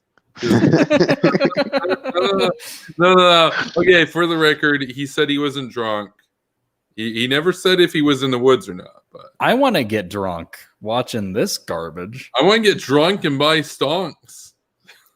Prepare to lose. Yeah, then we can post the results on Wall Street bets. You know, I thought it was a good deal. You were clearly drunk, bro. I read The Art of the Deal, man. So The best deal. okay, let's get to the video. U.S. President Joe Biden propelled himself onto the world stage with one clear message in his first ever speech addressing foreign policy issues. America is back. But many then would ask the follow-up question, what is America back to? Even though Joe Biden... America's got back. Okay, one, who is this guy? And two, those cuts to make it all seem badass and Matrix-like and stuff. It's like, no. Political analyst, so that can mean anybody who just talks about politics. Okay, whatever. He's got a stack of books. Are you really going to argue with an obvious No, I know. genius? He's got books. Okay. They're stacked really stupidly, but they're there. Normally people put them in a shelf like Why Kevin's. not put the heavy ones on the bottom and put the light ones on top? What the fuck is going on? If you have just a word to the wise, if you have a stack of books like that, you're gonna have a hard time reaching the book on the bottom. Yeah. And I see shelf space up top that looks like it's not been utilized. Well, look, man, he just moved in. He just moved out of mom's basement. He's got his own place, and he's earning that 20 grand a year check from Russia Today, so he can afford a tiny little apartment. Are you sure they get paid that much? I mean, I'm sure some do, but we'll see. They get paid a bag of carrots, really. That's about all they're dealing with. Let's continue. Did say that he would favor diplomacy, but if we look to Syria, a war that Joe Biden helped start himself, along... Wait. It's going to be one of those videos.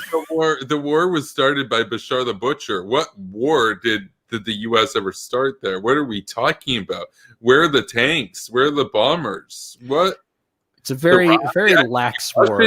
Tanks, Russian bombers over there. So it's like sometimes when you're on the highway and you're driving with one hand, you're just cruising. This is like driving with your pinky. That's our involvement in the war. Basically, it's not even a war. It's just like a whole scale slaughter of the civilian population and causing them to flee. But apparently it's a war. It's Iran and Syria and Russia versus no one, basically, versus people who don't have anything to fight them back with. Okay, we can continue. With those in his government right now, Lloyd Austin heading the Pentagon and Antony Blinken as his Secretary of State, both involved. Like, look at those graphics. It's all spooky and stuff. Like, ooh, like, okay, it's Tony Blinken. Whatever. Yeah, this is the way you're like, look, I'm professional, even though I'm shooting at my house. Yeah. At least the other guys had green screens. That's true. Although I tend to think that the green screens can kind of look cringy, especially Nick Fuentes set up as a joke, but let's continue. U.S. planned to take down the Syrian government, which ultimately led to the United States itself being involved inside of Syria, but the historic funding of the so-called moderate rebels... Hold on. Like, I understand the purpose of editing, but this guy can't even get through 4 words without... like. No, I know. It's like the meme of YouTubers who are like constantly jumping around the screen with their jump cuts. It's like shoe on head. She can't do a sentence without a jump cut. There's a term for what we're seeing on the screen right now. I use that effect all the time when I'm crafting memes. If I go to a random meme, I want to put that effect on. Oh, it's just called line, and then he's added what looks to be about what is that? About 30, no, actually it's a little bit more. He's got about 50% of its lich effect added to the line. Or actually, interesting. So they might be using the vapor cam. I'm not sure what they're using to make this. Anyway, it's meant to look spooky and stuff. But normally the thing that's funny is I do the line effects and stuff to make people on my side look badass and like vaporwave and stuff. But they're doing that here with their enemy to make them I guess like, wait, but this is what I do when I make memes. For example, like this, I've got the line effect, and I've got about 30% glitch going on there. That's to make the hawk look badass. There's another one right here.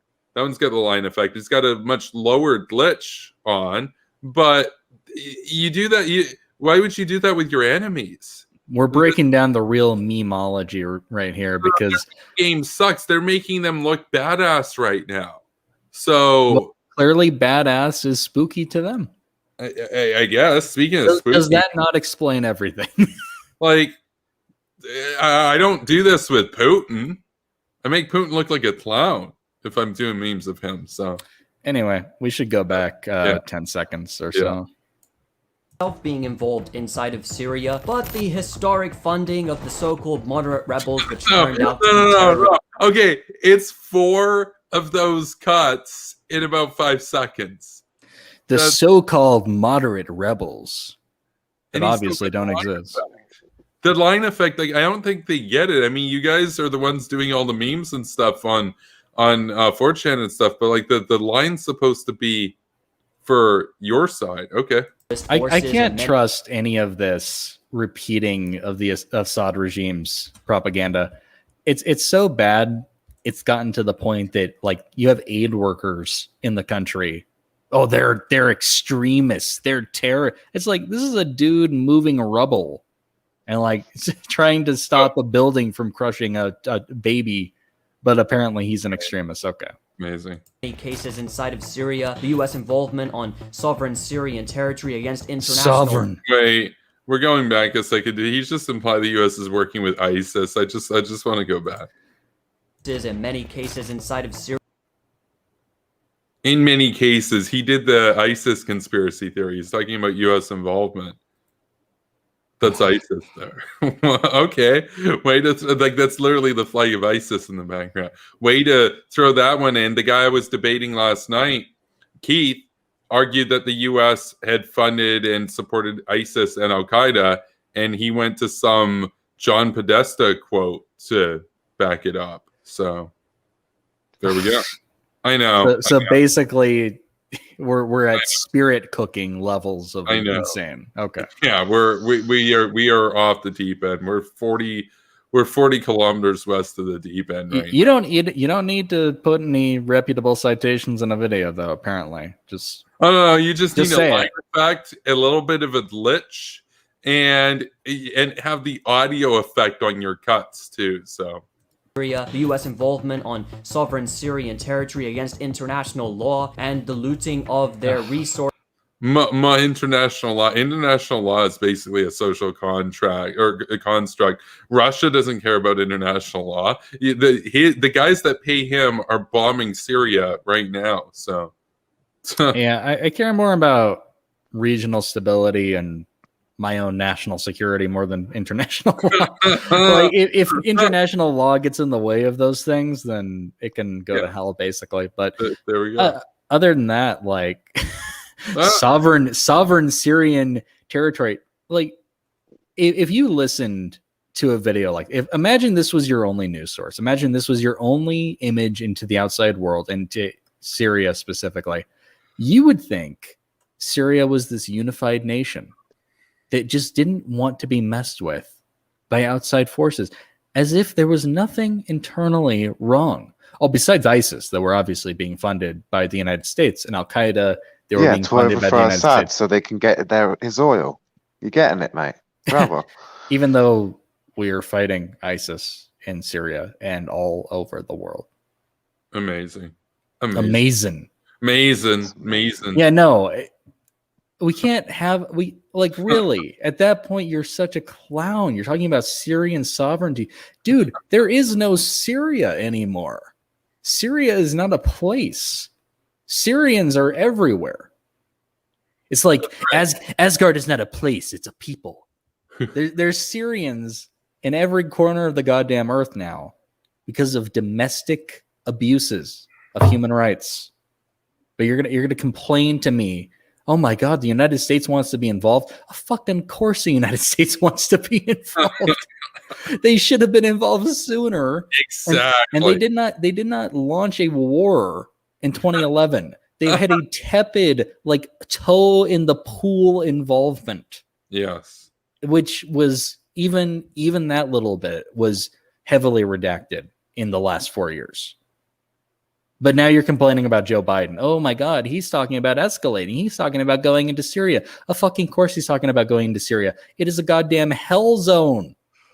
It is a joke. It's a dumpster fire. What do you think? What do you think is going to happen?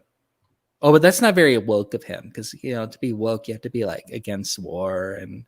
Yeah, me against like the war and stuff, man. Like, yeah, how unwoke of him to actually, go in there and protect people from their horribly totalitarian, theocratic government, not secular, by the way. This guy would not probably fare too well under the Assad regime. Like, Oh yeah, you'd be cannon fodder, dude. Like, give me a break. Let's continue. Man, we're only like a fifth of the way through the video. Yikes. Okay. Oh, we can do it. I believe in us. And also preventing the Syrian government from accessing its agricultural lands and its resources must have stopped after the Trump era, right? What the? This is probably the most obnoxious editing I've ever seen. Wait. His face went to like your skull for a second, and then like, okay, we're going back. We're going back. Spooky. Okay, Russia today, dude. Dude, brother, is that you? Brother, Reese's long lost brother. Oh, give me another Reece, brother. This guy sucks.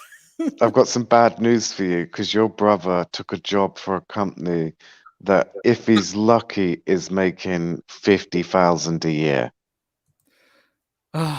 Bro, where did you go so wrong? Okay, so Russia Today, come on, dude. Like, I mean, at this rate, you've already had like 40 of these edits, and we're about a quarter of the way through the video. What, are you gonna pack 200 of these edits into an 8-minute video? He's trying to set a world record for edits. Yeah, somebody called the Guinness Book of World Records right now. We got some mega cringe happening, boys. So let's imagine the premiere file of this. Oh, it's just like clip effect. Oh my god, dude! Like, yeah, and they're like, "Oh yeah, we're on the money, man. This is gonna get the Zoomers going in America." Okay, like, okay. Ooh, pretty colors. I'm gonna turn my brain off. I like the colors. The colors, man, and like, oh, it's got like, it's not well edited. It's got edits. It has edits. Okay, let's continue. That's right. Joe Biden did actually say that he would continue the so-called war on terror, and hence so-called. Wait. No. So-called war on terror. Dude, 9/11 happened. What the hell are you talking about? Okay. Okay, whatever. It was an inside job, Kevin. Okay, you can't really fight ISIS if you're funding them. I just say, when this guy's not sitting in a room with a very precariously stacked single column of books. He should have 5 columns, am I right? I was about to say that, you bastard. No. Where's the 5th column? Oh, no. I know what it is. There's the first column on the right-hand side of the screen, the books, and there's the 5th column right there in the center. So beat you to your joke. How do you feel, Jay?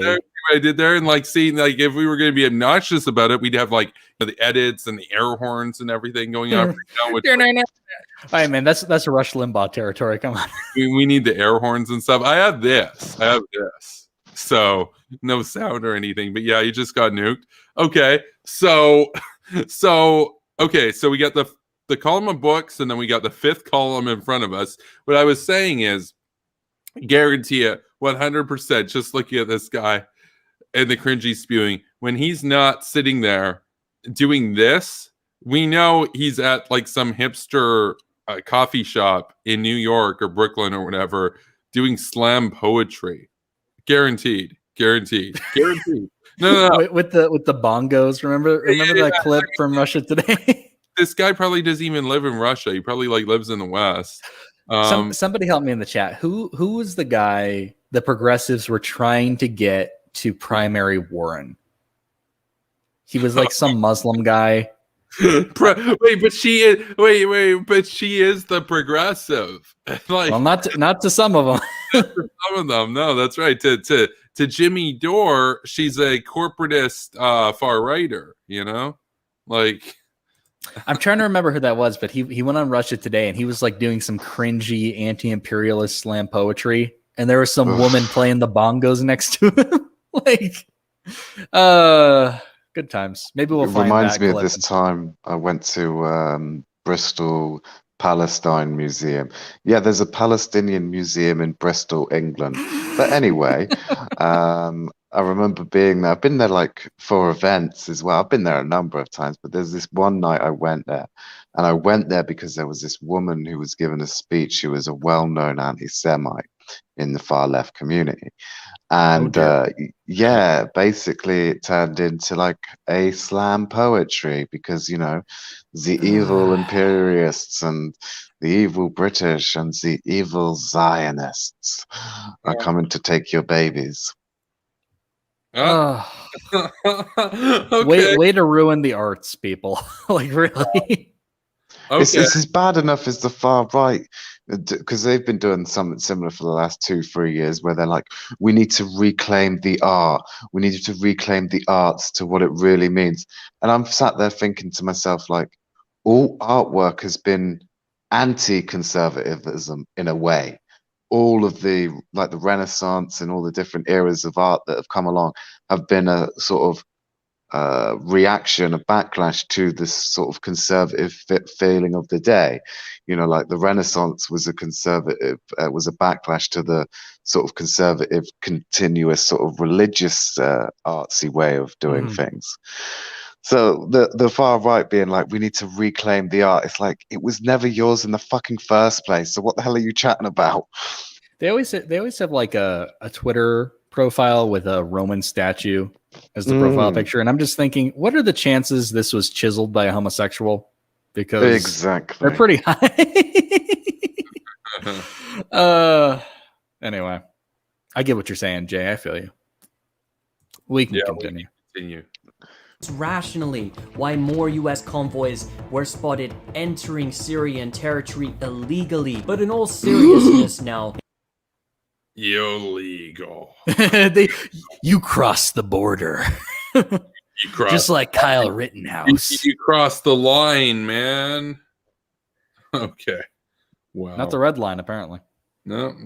If the United States was actually to work to achieve some sort of diplomatic solution, the war... There is no diplomat in Syria? What? Syria. That's even dumber than Iran. That's an even dumber proposition than Iran. What would that even look like? No. Okay. Political analysts. Look at this guy. You know what it would be? It would be the biggest sham in human history. It's not going to happen, obviously, but if it did happen, it would be like Assad would be like, okay, you send all my people back to me, and they're mine to do with it as I please. And you're going to leave me alone. You're going to let the Russians and I work out our oil deals. Yeah. You're going to allow me to continue allowing free access for the Iranian insurgents toward Israel. You're going to give us the Golan Heights. It's like, why? Why would we give you shit? You're one of the worst regimes in human history. Fuck you. But this guy would say that that doesn't go far enough. That's woke imperialism, Reece. So let's continue. I'll take it. That sounds awesome. Woke imperialism. The pain, the starvation, the poverty could actually quickly dissipate, and this whole thing could be wrapped up extremely quickly. Okay, what a simpleton. What a complete... The starvation, it could just dissipate. It could be solved easily. Okay, buddy. How about you give us your proposition? Wow. This is an agreement. Typical far lefty argument where they're like, you know, all we need is like 10 of the most richest people in the world's money and we could end hunger overnight. And it's like, yeah, and if we did that, we would destroy millions more lives because those people wouldn't have businesses that make money, that employ people, that create things and cause the economy to work. You can't destroy the economy to just do one other thing. To give everyone of the world a meal. Yeah. What's that old proverb? Don't give a man a fish. Teach him how to fish. Something like that. Nah, mate. I think you're wrong, mate. Sound like you're Nah, I'm pretty sure the rule is, give a man a fish, don't teach him to fish. And then give him another fish. Yeah. You guys sound like Republicans, man. So. Lift yourself up by your bootstraps. That's right. The United States instead glad I don't have applying boots sanctions or straps upon Syria, preventing vital aid and goods from getting into key areas in Syria, and is of course sitting on an area in northeastern Syria, which you know what? He works for a network that could get him a citation. That citation is probably a Russia Today video. So no, the citation is this video. Okay, works cited this video by the Neckbeard. Okay. No. But like this guy's probably so small. He's probably got a Twitter account and everything.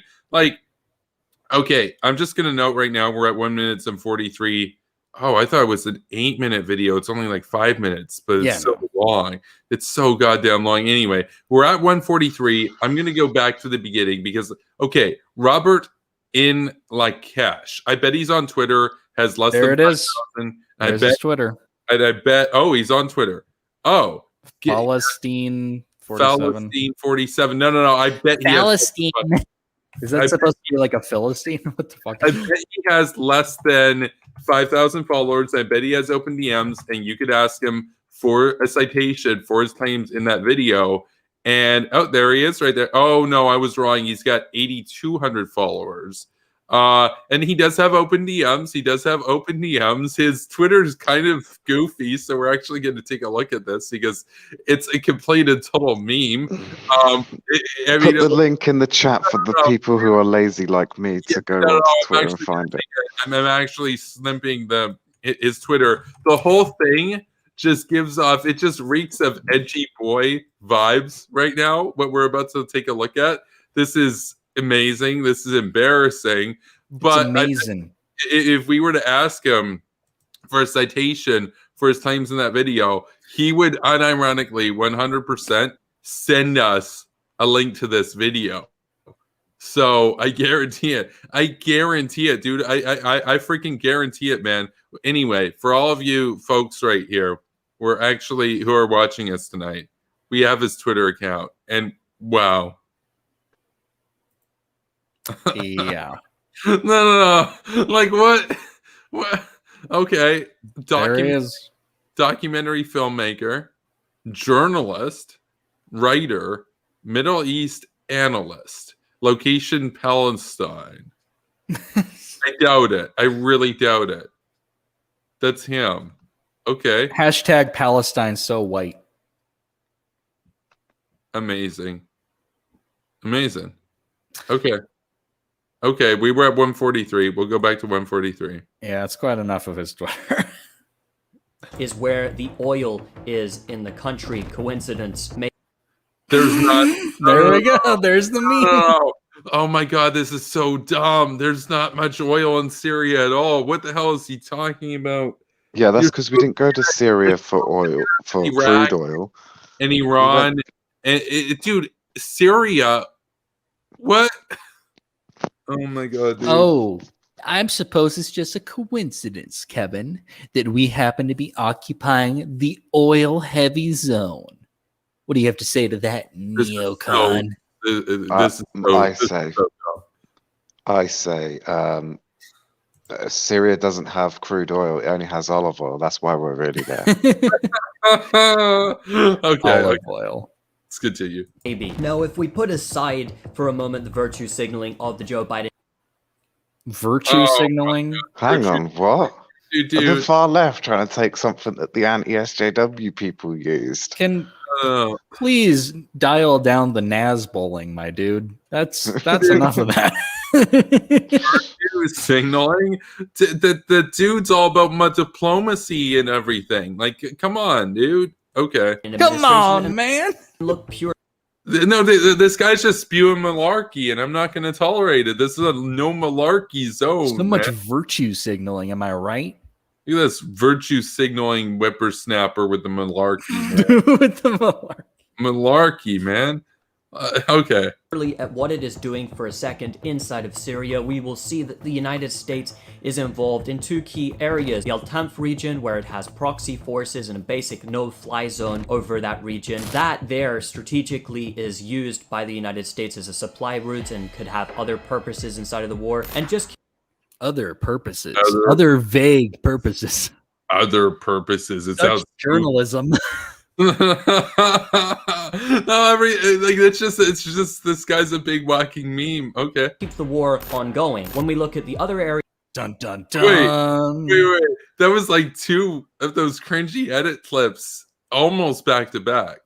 You know. By the way, just for the record, in Syria, we are like barely involved in a military conflict against the regime. Does that need to be said? We're in Syria for ISIS. World War III, man. I wish we were there. Like, basically, this guy's bitching about what I actually wish was happening in reality. But it's not even close to frustrating. They're always like, oh, well, the neocons did war at Syria, and look at how it turned out. It's like, no, you're lost. Or you're talking about, this is what the situation in Syria resulted because of a lack of a war in Syria. Yes. Okay. If there had been a war in Syria, there would be no regime to tyrannize people. You fucking simp. Area that the United States is involved in, that is northeastern Syria, where it is aligned with what is known as the Kurdish SDF forces in the region, which have been accused on numerous occasions of committing human rights violations. Oh, what? The Kurds? Dude. The Kurds, dude. He's bitching about the Kurds, dude. He's not complaining about Assad's human rights abuses. Assad butchered hundreds of thousands of people and forced 8 million people to flee. Oh, but the Kurds, what did they do? Oh, they killed ISIS people. How terrible, man. I like the slippery language of, well, some people have accused the Kurdish forces of human rights abuses. Who, my friend? Because credibility means a lot to me. Who accused them of these human rights abuses? No. Journalist. Oh, okay. He's a journalist, man. You have to take his word for it. Oh, man. Yeah, my documentary, Steal of the Century, filmed in occupied Palestine. Hey, you know what? I'll say this. He's more of a journalist than Kyle if he's going on the ground and maybe filming things. That's true. He's just a shitty propagandist journalist, but there you go. I've done more field journalism in a day than Kremlin Carl has ever done in his life. No, actually, that's a lie. I got to admit, Kremlin Carl has actually done field journalism, but he was so bad at it on his first and only time. He flew over some fields, took a picture, and tweeted, "How do we do this? How magical that nature looks like this." Man, the ground is all patterned. These flyover states. That's true. He did. He absolutely did do that. That's wow. Oh, by the way, the elites are screwing us, guys. Am I right? Oh man. Oh yeah, damn right. Never mind. I make fucking 6 figures off of lying to people, and I live in New York. And fuck all of you who live in the middle of the country. Hasaka, an area which is partially controlled by the Syrian government, and due to crackdowns by the SDF and their tightening of the siege on the city, both Russian and Syrian troops had to be reinforced in the area in order to protect civilians. But the most important thing is okay. Protect civilians. They just that's what the Russians are all about, man. They don't do precision strikes. They just bomb an entire city with the excuse of killing an ISIS guy. I'm sure that's why the Russian forces were rerouted to protect the occupied city that the Assad government was occupying. They were concerned about the welfare of the citizens. They weren't concerned about losing a strategic position. No, that wasn't it. No. They were concerned about think of the children. Much children, man. Oh, your children over there. Oh, we'll gas you. That's fine. You're not real. You're not a real person. Side of northeastern Syria, for the United States at least, are the Al Omar oil fields. And that is, of course, where even after Donald Trump refused to back the SDF against Turkey during its incursion into Syrian lands, fell back to and made sure. There's a hole in your narrative. We have the oil is secure. We left troops behind only for the oil. When it comes to Joe Biden's foreign policy as it pertains to Syria, what we have to understand ultimately is that Joe Biden is continuing what happened under Barack Obama and what he helped start inside of Syria, and is also prolonging a war which does not have to go on for much longer. There are solutions to this war. The Syrian people are ultimately suffering due to these sanctions, and there is nothing good or positive about this woke imperialism. What? What? That's so crazy. I can't believe you didn't pause in that whole time. There was so No, much. because I got to go to bed soon, dude. Like, I got to be up in like five hours and 5 minutes for work. So, That's fair enough. we can only do like 1 or 2 more of these videos. But Yeah, well, if we do one more, we'll only do one more. Yeah, and it's a short one too. Seeing What do you have to say to that, Jay? There's nothing good about this woke imperialism. I mean, well, what about what China are doing, mate? A lot of whataboutism coming from this guy. Oh, am I right? Yeah, Got that's him. true. Yeah, got me there. Shit, better shut up and know my place, really.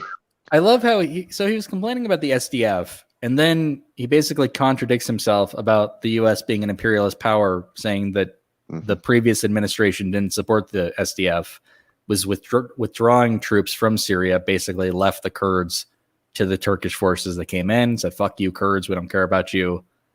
And then you cite Trump talking about the oil. Trump is like the least reputable person. Yeah. He didn't know shit. He didn't attend the intel meetings. So why the fuck are you talking about him? He's not even the president anymore, and you still can't stop talking about him. Amazing. They're going to go from criticizing Trump for that, but then they're going to criticize Biden. I guess they're trying to say, oh, Biden's worse. Look at him. He's doing more in Syria. And I mean, like, it's fake outrage over absolutely nothing. They're not doing anything. They're not going to do a regime change war in Syria. I'm not holding out hope for that. They're probably not even going to do one in Iran in the next 4 years at the rate we're going. Yeah. So this just is ridiculous. What are you worried over? Yeah. So in case you haven't noticed, the U.S. has not done a regime change war in a long time. Yeah.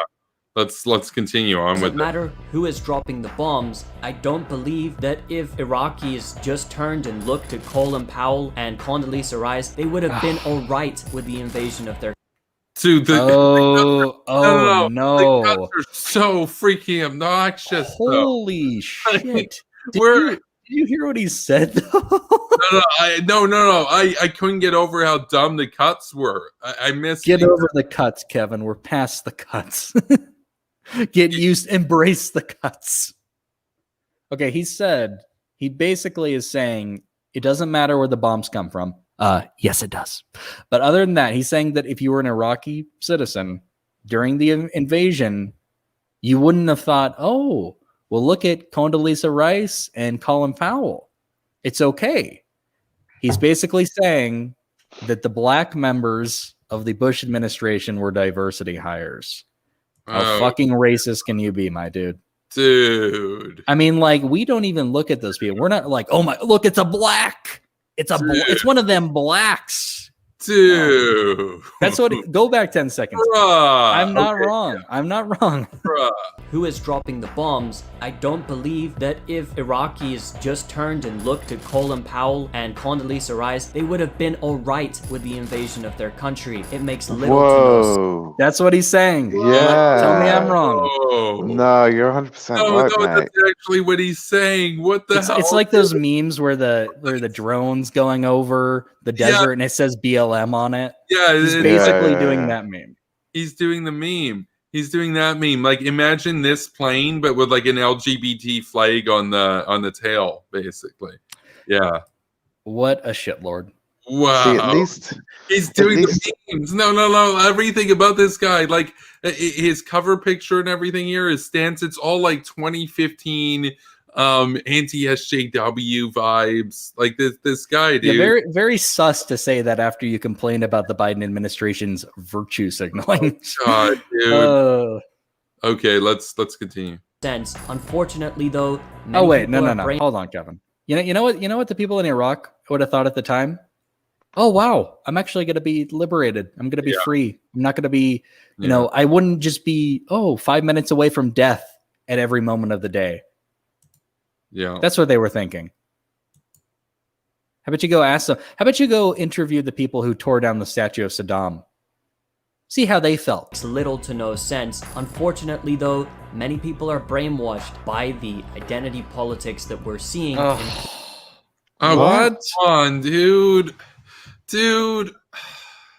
Well, isn't this guy left wing? Isn't he in favor of identity politics? No. He's right wing. He's like Russia Today. He my guess is if you asked him, he's left wing on economics and super right wing on social issues. Oh yeah, his Twitter, it was making Stalin apologetics. I scrolled down like half a page, and that's what was going on.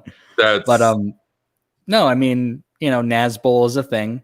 Yeah, it exists, and you know, it's kind of like it's kind of like a Tucker Carlson, except more left wing on the economics, and basically of that sort. But basically, I mean, no one is to suggest. First off, you're saying that people are brainwashed, and you're literally broadcasting from a propaganda network funded by a fascist dictatorship. But you know, whatever. But you're claiming that people are brainwashed because the Biden administration has some non-white people in it, so people look the other way and they think that the wars are okay. Except, you know, during the last 4 years, you know, the same people who would care about that sort of thing were complaining, you know, largely. You know, granted, there were a few people who weren't, but they were largely complaining about the withdrawals, the pullout of troops from Syria, leaving the Kurds to fend for themselves. This is what people were complaining about. So what the fuck are you talking about? Yeah. You're suggesting, like, how intellectually insulting to suggest that the average person just sees, there's a brown person in the presidential cabinet, so fuck it, they can get away with whatever they want. That's not, people are a bit more complex than that, my friend. Lloyd, in order to justify more endless war. More endless war. More endless war. That is like a grammatically painful sentence. I know. More endless war. That's okay. Wow. I mean, we reacted to the video as it was going on. I've got time to do one more video. Oh, yeah. This is the one I actually wanted to finish on because I thought it would be an amazing watch through for us. This was the Tanky Tulsi one or the Chris Hedges one? This is the one with Chris Hedges. And a very, Jay, you're gonna love this. No, I just want to say I hate Chris Hedges. I've had people recommend his books to me. And I'm what like, the fuck? I know, dude. In this video, he's pimping another one of his books, by the way. Of course he is. He's a. But it was bad when John Bolton was pimping his book. Am I right? He's a Christian Democrat in his own identification, but he loves every system out there that's as far as possible from any conception of democracy as possible. Let's take a look at this. Chris Hedges being interviewed on a very special brainlet show that inevitably we were going to have to talk about. Okay, it should be going through. Yes. Oh no! No, not on this channel. Anything but this channel. It had to have you Chris Hedges, and you're already like, yikes! You guys are going to kill Kevin's computer with viruses. But then we've got this guy.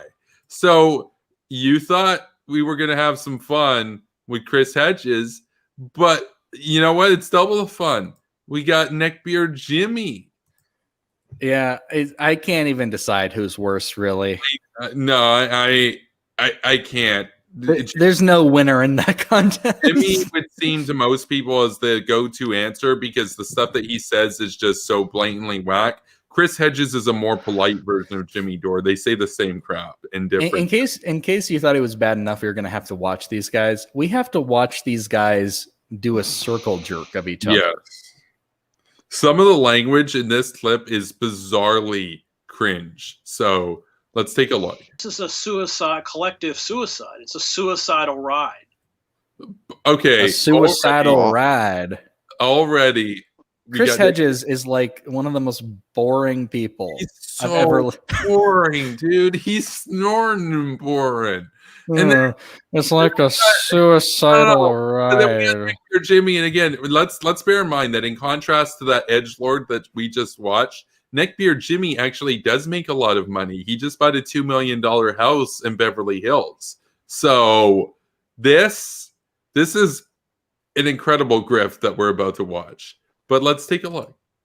And the forces that have complete power have commodified everything. Human beings are commodities. The natural world is a commodity that are just exploiting until exhaustion or collapse. And there's a new climate report signed by several climate scientists out of Australia that everybody should go read because it's very chilling.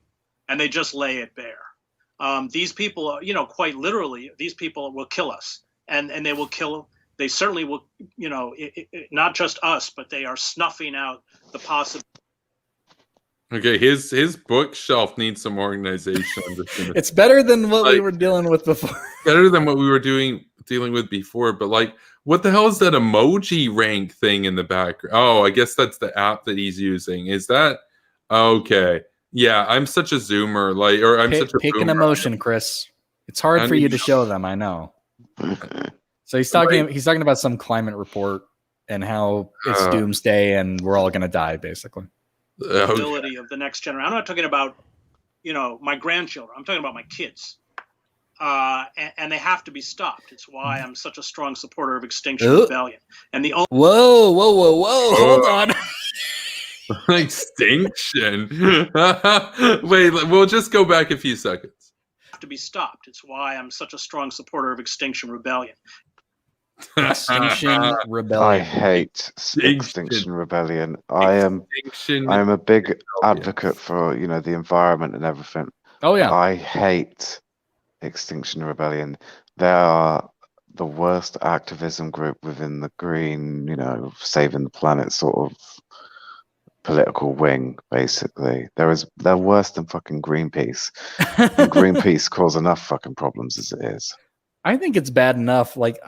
Before you said that, I would have taken issue with this rhetoric of the forces, we need to stop them.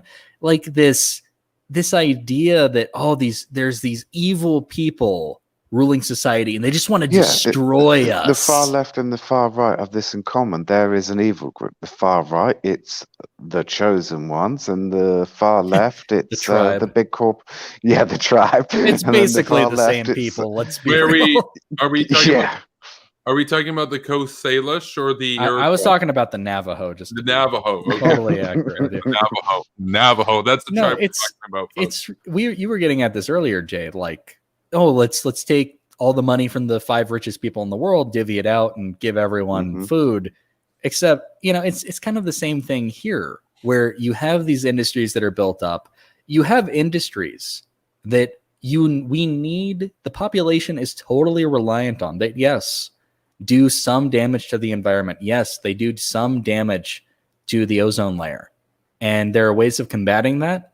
But these are things that you have to be very careful with because you have so much infrastructure built within, these specific corporations. Yeah. And I do not believe that America is ruled by Captain Planet villains. I'm just going to say that for the record. We're not. They're people. They have a job. Like everyone else, pretty much everyone else except for these dorks, and they happen to be at the top, and that's inevitable. You're going to have somebody at the top, and what's your solution, Chris Hedges? Really, what's your solution to get us off fossil fuels or whatever you're complaining about? And I swear to God, if they say wind or solar power, I'm going to punch one more of them. They don't understand.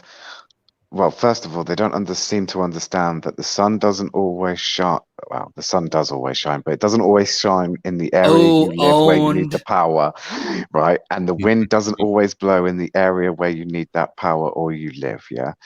So what's the one stable, renewable energy source? But they fucking hate it. It's nuclear power. Nuclear power. And what do they get? Oh yeah, they complain about that too. I'd like you to have said, Jay, actually, you know, if you go forward 5 billion years, you know, you're not going to see much shining from the sun anymore. True. Better find yourself a new sun there, friend. Well, I mean, that is part of. See, for my plan on saving humanity involves us becoming a multi-planet species. So as soon as we're in a and then when we're in a multi-planet species, then we become a multi-solar system species, and then hopefully we gradually work our way out, and maybe even leave the Milky Way and go to the next sort of. What is it? Andromeda Galaxy is the next one over from us. Maybe we could end up being in like 100,000 years. There's going to be like one united solar system, and there'll be another one, and they'll have like space lasers, and there'll be people within the first like solar system. Oh my God! Quit doing space imperialism against them. Yeah, they've got space lasers aimed at us. Their sovereignty, bro. It's their sovereign asteroid belts. Come on. Westphalian space treaty, man. You know it's gonna happen. No, you know it's gonna happen. Okay, let's. I will say this one thing about that future, Reece, is that Dogecoin will be the cryptocurrency of that time. Dogecoin. I thought it was going to be Hawkbucks. What happened to Hawkbucks? Yeah, no. Sorry, it'll be Hawkbucks. Dogecoin can be like a lesser known alternative, obviously. Oh, yeah. Man. You know, there's gonna be like space hawks, and they're gonna find like capsules with clips of this show. That's right. Be like, man, you know, back in 2021, these guys really knew what was going on. They knew what was going on, man. Yeah, back in the dark days. Let's continue. The only way they're going to be stopped is if they're removed from power. And the only way they're going to be removed from power is if we rise up and force them out of power. And to keep playing their game is, you know, essentially to keep ourselves locked into the death march that they have organized. Hold on. What's their game, Chris? Very, very interesting rhetoric. You know, the only way we can stop them is if we force them out of power. The only way we can force them out of power is if we stop playing their game. Really, I'm interested. What's the game? Are you calling for an uprising? Very concerning. Very concerning things to say. I don't like it. Oh man. He's referring to that we need to go into certain buildings and you know, kick over the tables and whatnot. Yeah, board games. He's referring to we need to go harass games, Nancy Pelosi in her office. Hey, we've got an environmental bill. You need to look at it right now. We'll rise up. You think we will rise up? You know, what's interesting, having covered so many revolutions and insurrections and street protests, is that covering them poorly, you mean? Covering them from a completely biased and often pro-tyrannical perspective. Yeah. But I covered them. Guys, I'm a journalist. I covered riots and insurrections and rebellions. He's a journalist. That's what he does. He does journalisms. Chris, clean your room. Good Lord. Okay. Continue.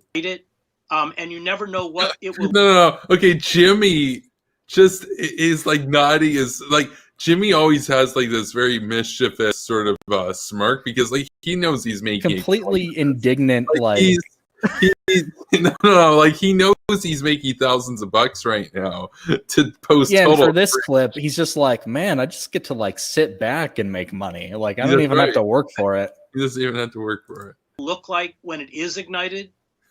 So I covered. Let's go back like 10 seconds. Okay, that might fix that. Okay.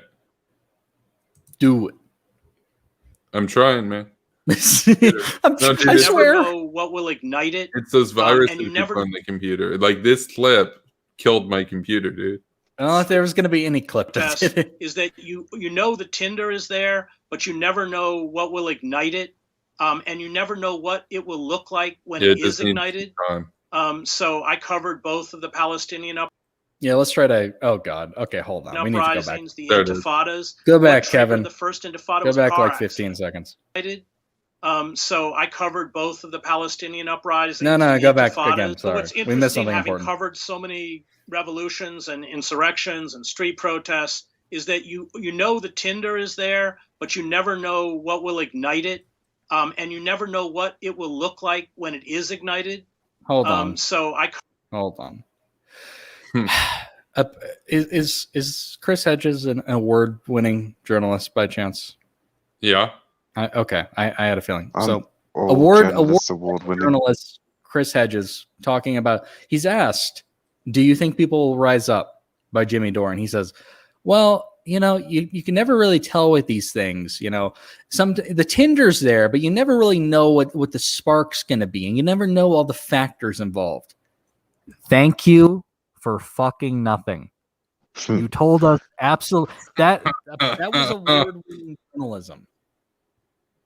Thanks for a bunch of a Whataburger fucking nothing. No, but like Jimmy, I can't get over Jimmy's face. He's like, yes, we're gonna burn the system down. Stuff that was profound, man. And now he's about to talk about the Palestinians and the intifada, and covered both of the wonder what side he's gonna be on for that. Oh, I wonder. I can't tell. uprisings, the intifadas. What triggered the first intifada was a car accident.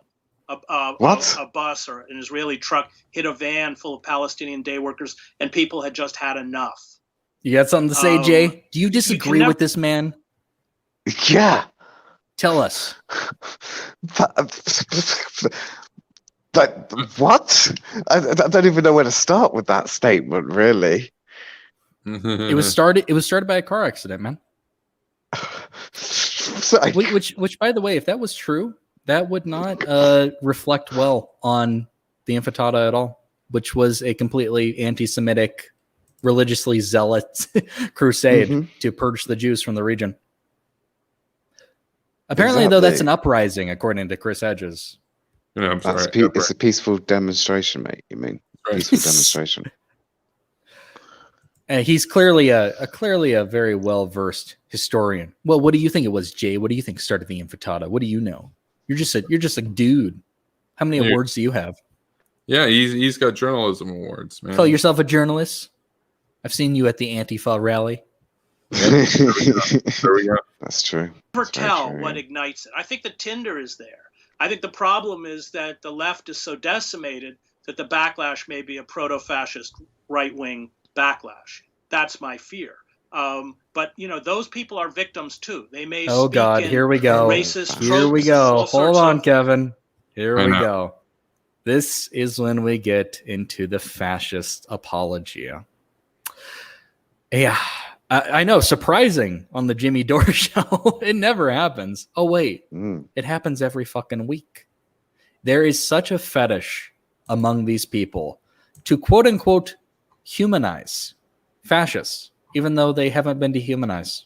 And in fact, they are being held accountable as human beings who happen to be fucked up and have fucked up ideas and wish to shape society in very fucked up ways. But Chris Hedges is here to remind us that fascists, even fascists, are victims of the liberal system and that they should be identified with and sympathized with. It's true. But apparently, on the other hand, he's afraid. He's afraid of a fascist uprising. But he's also sympathetic to it. Okay. Kremlin Cow in the chat asks, I wonder if Junkyard Jimmy has done the Building 7 meme like Kremlin Kashitsky. I mean, if Kyle apparently did it. He's done way worse. Like Jimmy's a truther, right? So he's not just a Building 7, he's a Building 1. Building 1. Yeah.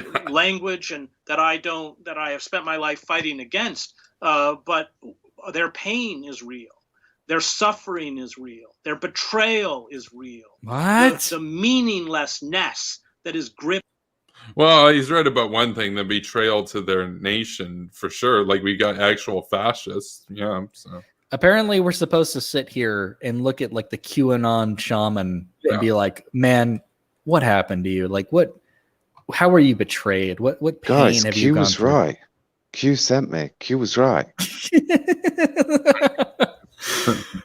works for MI5, you know, 007. I was sent by Q. that's right. Q sent him. You know what it is? It's them. They realize, oh shit, they're finally coming to the realization, with all this progressive messaging, we can't actually hope to come into power. So what we need to do is we need to reach across the aisle and form this coalition of morons of all walks of life.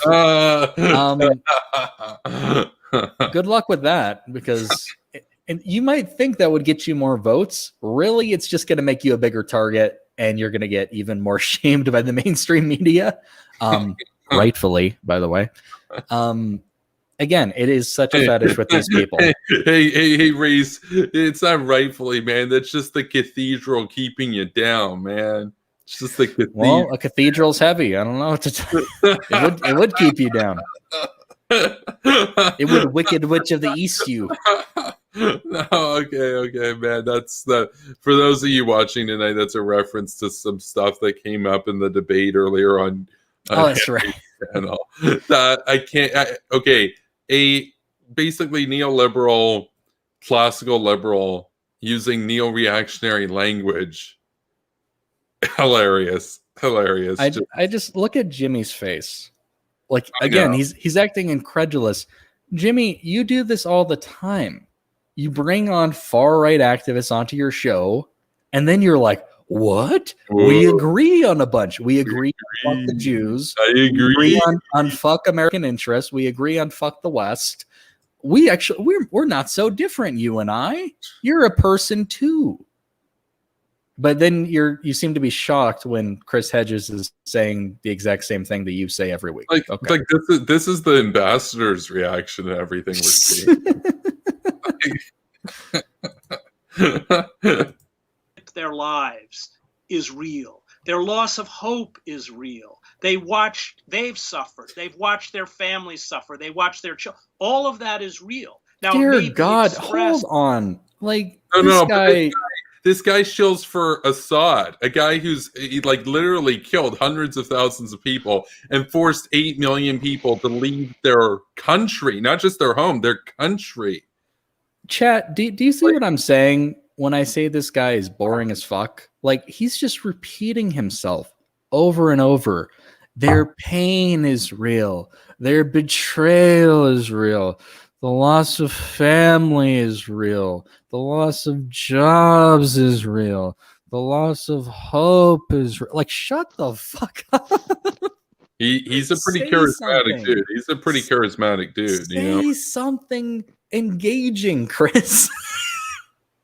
For once in your fucking life. In very negative pathologies. I mean, it is. But unless we address that suffering, unless we reintegrate these people into society, unless we make concessions to the fascists, I guess they'll continue to be fascists. Okay. But like, Jimmy knows, you know what he's thinking about right now is just like, dude, I just got $2 million to do this shit. Jimmy's like, I'm high as fuck, and I'm like barely listening to you.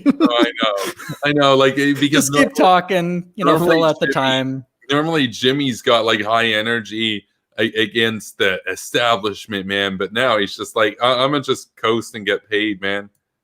Unless we re-knit the social bonds. Anyway, guys, I'm gonna have to wrap up soon. Okay, yeah. Oh, yeah, we'll be wrap it up in like 5 minutes. Yeah. Place. Give them a sense of dignity. Give them meaning. Give them a sense of purpose. We're finished, and that's what frightens me. Okay, hold on. Like, this kind of rhetoric is just so overblown. People act like, oh my God, modernity. You don't have any sense of dignity or purpose. Yeah, you actually have to go make that your fucking self. It's not just given to you. It's not society's job to give you a purpose. It's not society's job to give you dignity. You have to earn those things. And if somebody doesn't have those things, guess whose fault it is? Themselves. It's their fault. Do you think I'm supposed to sit here all day and feel bad for people who are constantly down about how shitty their lives are?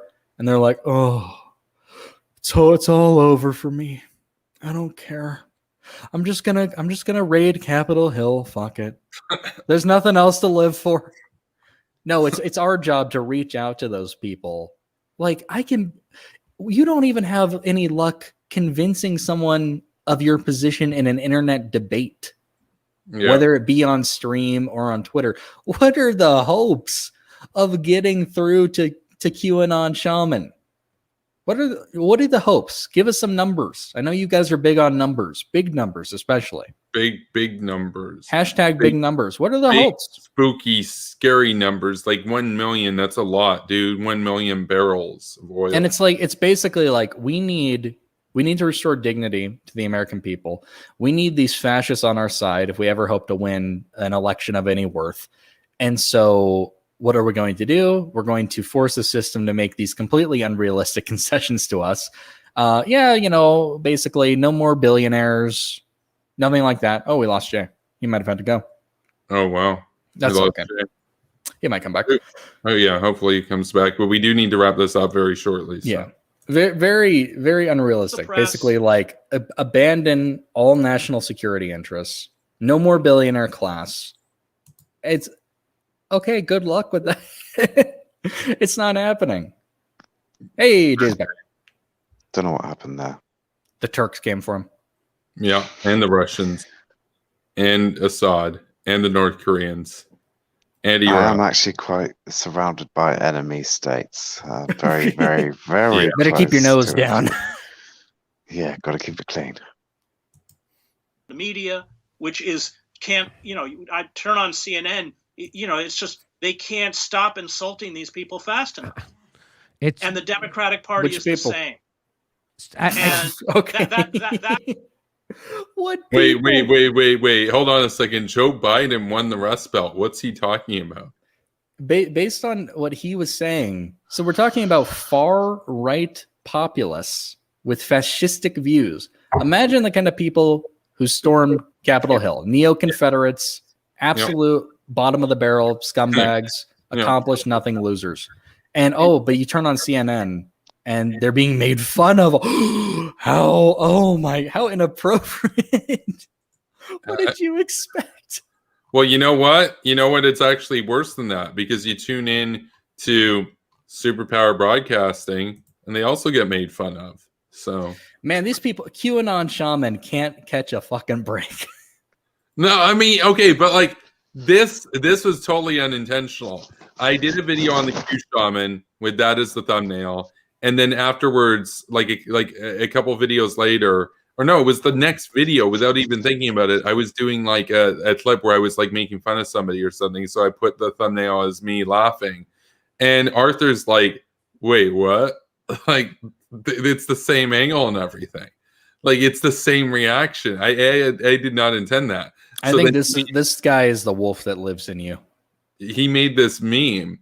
Inside of you, there are two wolves. One of them is based and nuke build. The other is a tard. So can't use that word. It's offensive. Yeah, it's offensive. So. I can't stress this enough. This is what Chris Hedges is saying. For those of you who are confused, he is saying that CNN and the Democratic Party are at fault because they've spent too much time making fun of fascists. That is what he is telling you. What a criticism. what a strange thing to say out loud in front of hundreds of thousands of people. That is essentially precludes any possibility of ever rebuilding a healthy society. Yeah, no. It's like they think if they can just cancel them off enough social media apps that somehow they'll all go away. That's it. That's what's so scary, right? They're American. Also the inability on their part to accept their own complicity for that suffering. There's no contrition. No Hold on, these self-reflection. far-right There's no Nazis are now Americans? Wow, I didn't expect the far left to be saying that. I mean, look, what shockingly patriotic rhetoric. They're fellow Americans. We should care about our fellow Americans. I guess that means don't criticize. If someone's a fellow American, don't dare criticize them, because that might hurt their feelings. They can criticize you and insult you all they want, but you can't say anything in response. You can't ban anyone off social media. Oh, they might be involved in doxing and abuse and harassment, posting conspiracy theories about the virus. Yeah, but they're fellow Americans, you know. They're putting people's lives in danger, saying, hey, just, it's what virus? Just do whatever you want. Fuck it. Who gives a fuck? I mean, you know. And if you take that user down, you're complicit, man. You're complicit in creating a fascist society. Wow, this all sounds like you want to hurt fellow Americans to me, mate. Man, every American has a God-given right to a Twitter and an Instagram. Gee. Gee. All right, I think we're almost done with this one. Let's finish her up. self-criticism, and of course, there's no remorse. Okay. Chris Hedges is all about remorse. Dark times. Dark times, Chris. Dark times. Pulitzer Prize winning journalist. Pulitzer Prize. Good Lord. Dark times, man. Dark times. Dark times. Again, it's like dark times. Oh, the forces that are out to get us. God, could you people be any more melodramatic? Dark times, man. Dark times. Dark times, man. They're doomy, dude. They're a bunch of doomers, man. We're living in like the greatest time in human history. What the fuck are you talking about? Dark times, man. Dark times. Other than the virus, which we're going to mitigate, within the next year. So there needs to be a retaliation against China for that, but that's a topic for another video. So. But other than that, what are you complaining about? It's so ridiculous. And okay, whatever. Dark times, man. He's complaining dark about, times. No, Reece. He's complaining about dark times. He just told you he's complaining about dark times. That was Jimmy Dore's contribution to this video, by the way. He was just sitting there nodding, coked out of his mind. $2 million, man. That's just that was a $2 million worth interview right there. That's just his house. He probably has money apart from his house. So $2 million, man, to do this. Chris Hedges, thanks for being our guest. That's like 80% of what he said was just thanking him for coming on. Let's check out his Thanks work for doing the show for me, Chris. Post.com. That's SCHEER post.com. And his, of course, many of his great books. His most recent, America the Farewell. America Farewell. Farewell tour. Chris, any last words, or you just want to say goodbye? I don't know. I'm going to keep up the fight. Keep up the resistance. Jimmy's really on the front lines bitching on Twitter. No, I mean that house, man. That's a swaggy house. He's got a nice spacious house to fight the culture war from. Come on. But yeah, that's true. Yeah, exactly. I'm on the front lines. Yeah. Again, we've really minimized what it means to be a journalist, and we've really minimized what it means to be in a fight. Yeah, Jimmy, you're not in a fight. You're a delusional crackpot that no one actually cares about. Jimmy doesn't even do debates, though. Like, it would be one thing if he was a debate me bro or something and said that, but he's not. He doesn't even do debates. He just does his stupid show, and that's it. And keep up the fight. Like, what? This was the most low energy battle of their war. That's wow. Okay. Well, all right, right back at you. I'm with you. Oh, okay. Get a room. Disgusting. Hey, everybody, this is the. No, we're done. No, I want to see what Jimmy's got to say. What's Junkyard Jimmy have to say? Part where I tell you where all our live shows are, but there aren't any. And then this is why I tell you we join our premium program. Get hold Kevin, hold on. Was Jimmy not just a couple weeks ago complaining about how the Young Turks were constantly asking for money? Yes. And now he's asking you to join his premium. Fuck you, Jimmy.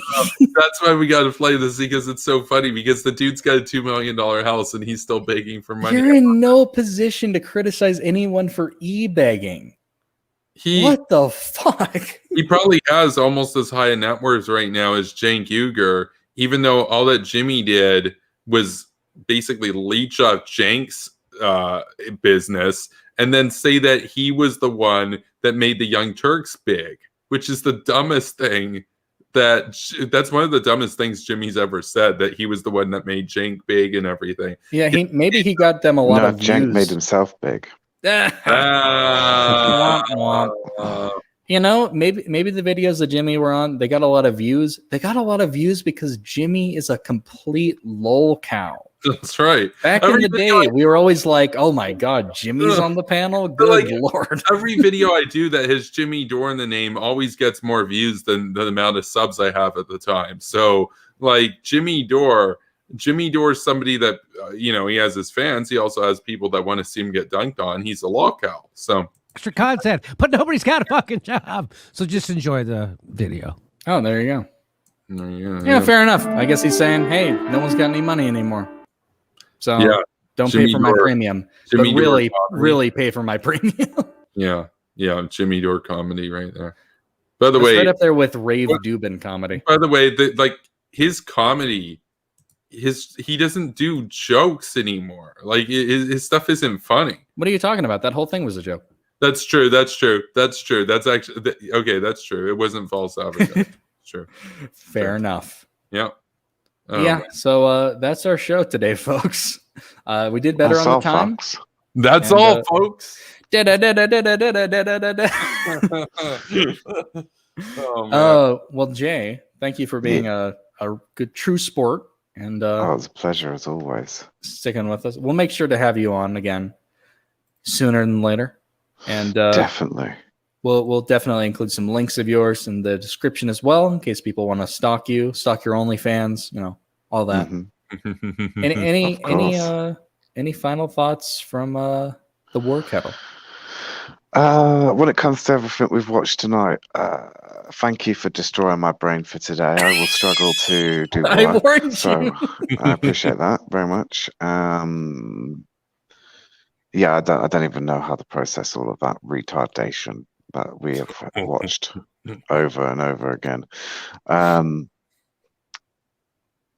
So yeah, I'm just going to leave it at that, really, on that subject. I saw some people in the chat saying about Hotbucks. Don't worry, people, it's coming. I've got a massive project underway. We're going to have a website, a decentralized social media system. It is going to be dope. Oh wow, that sounds based.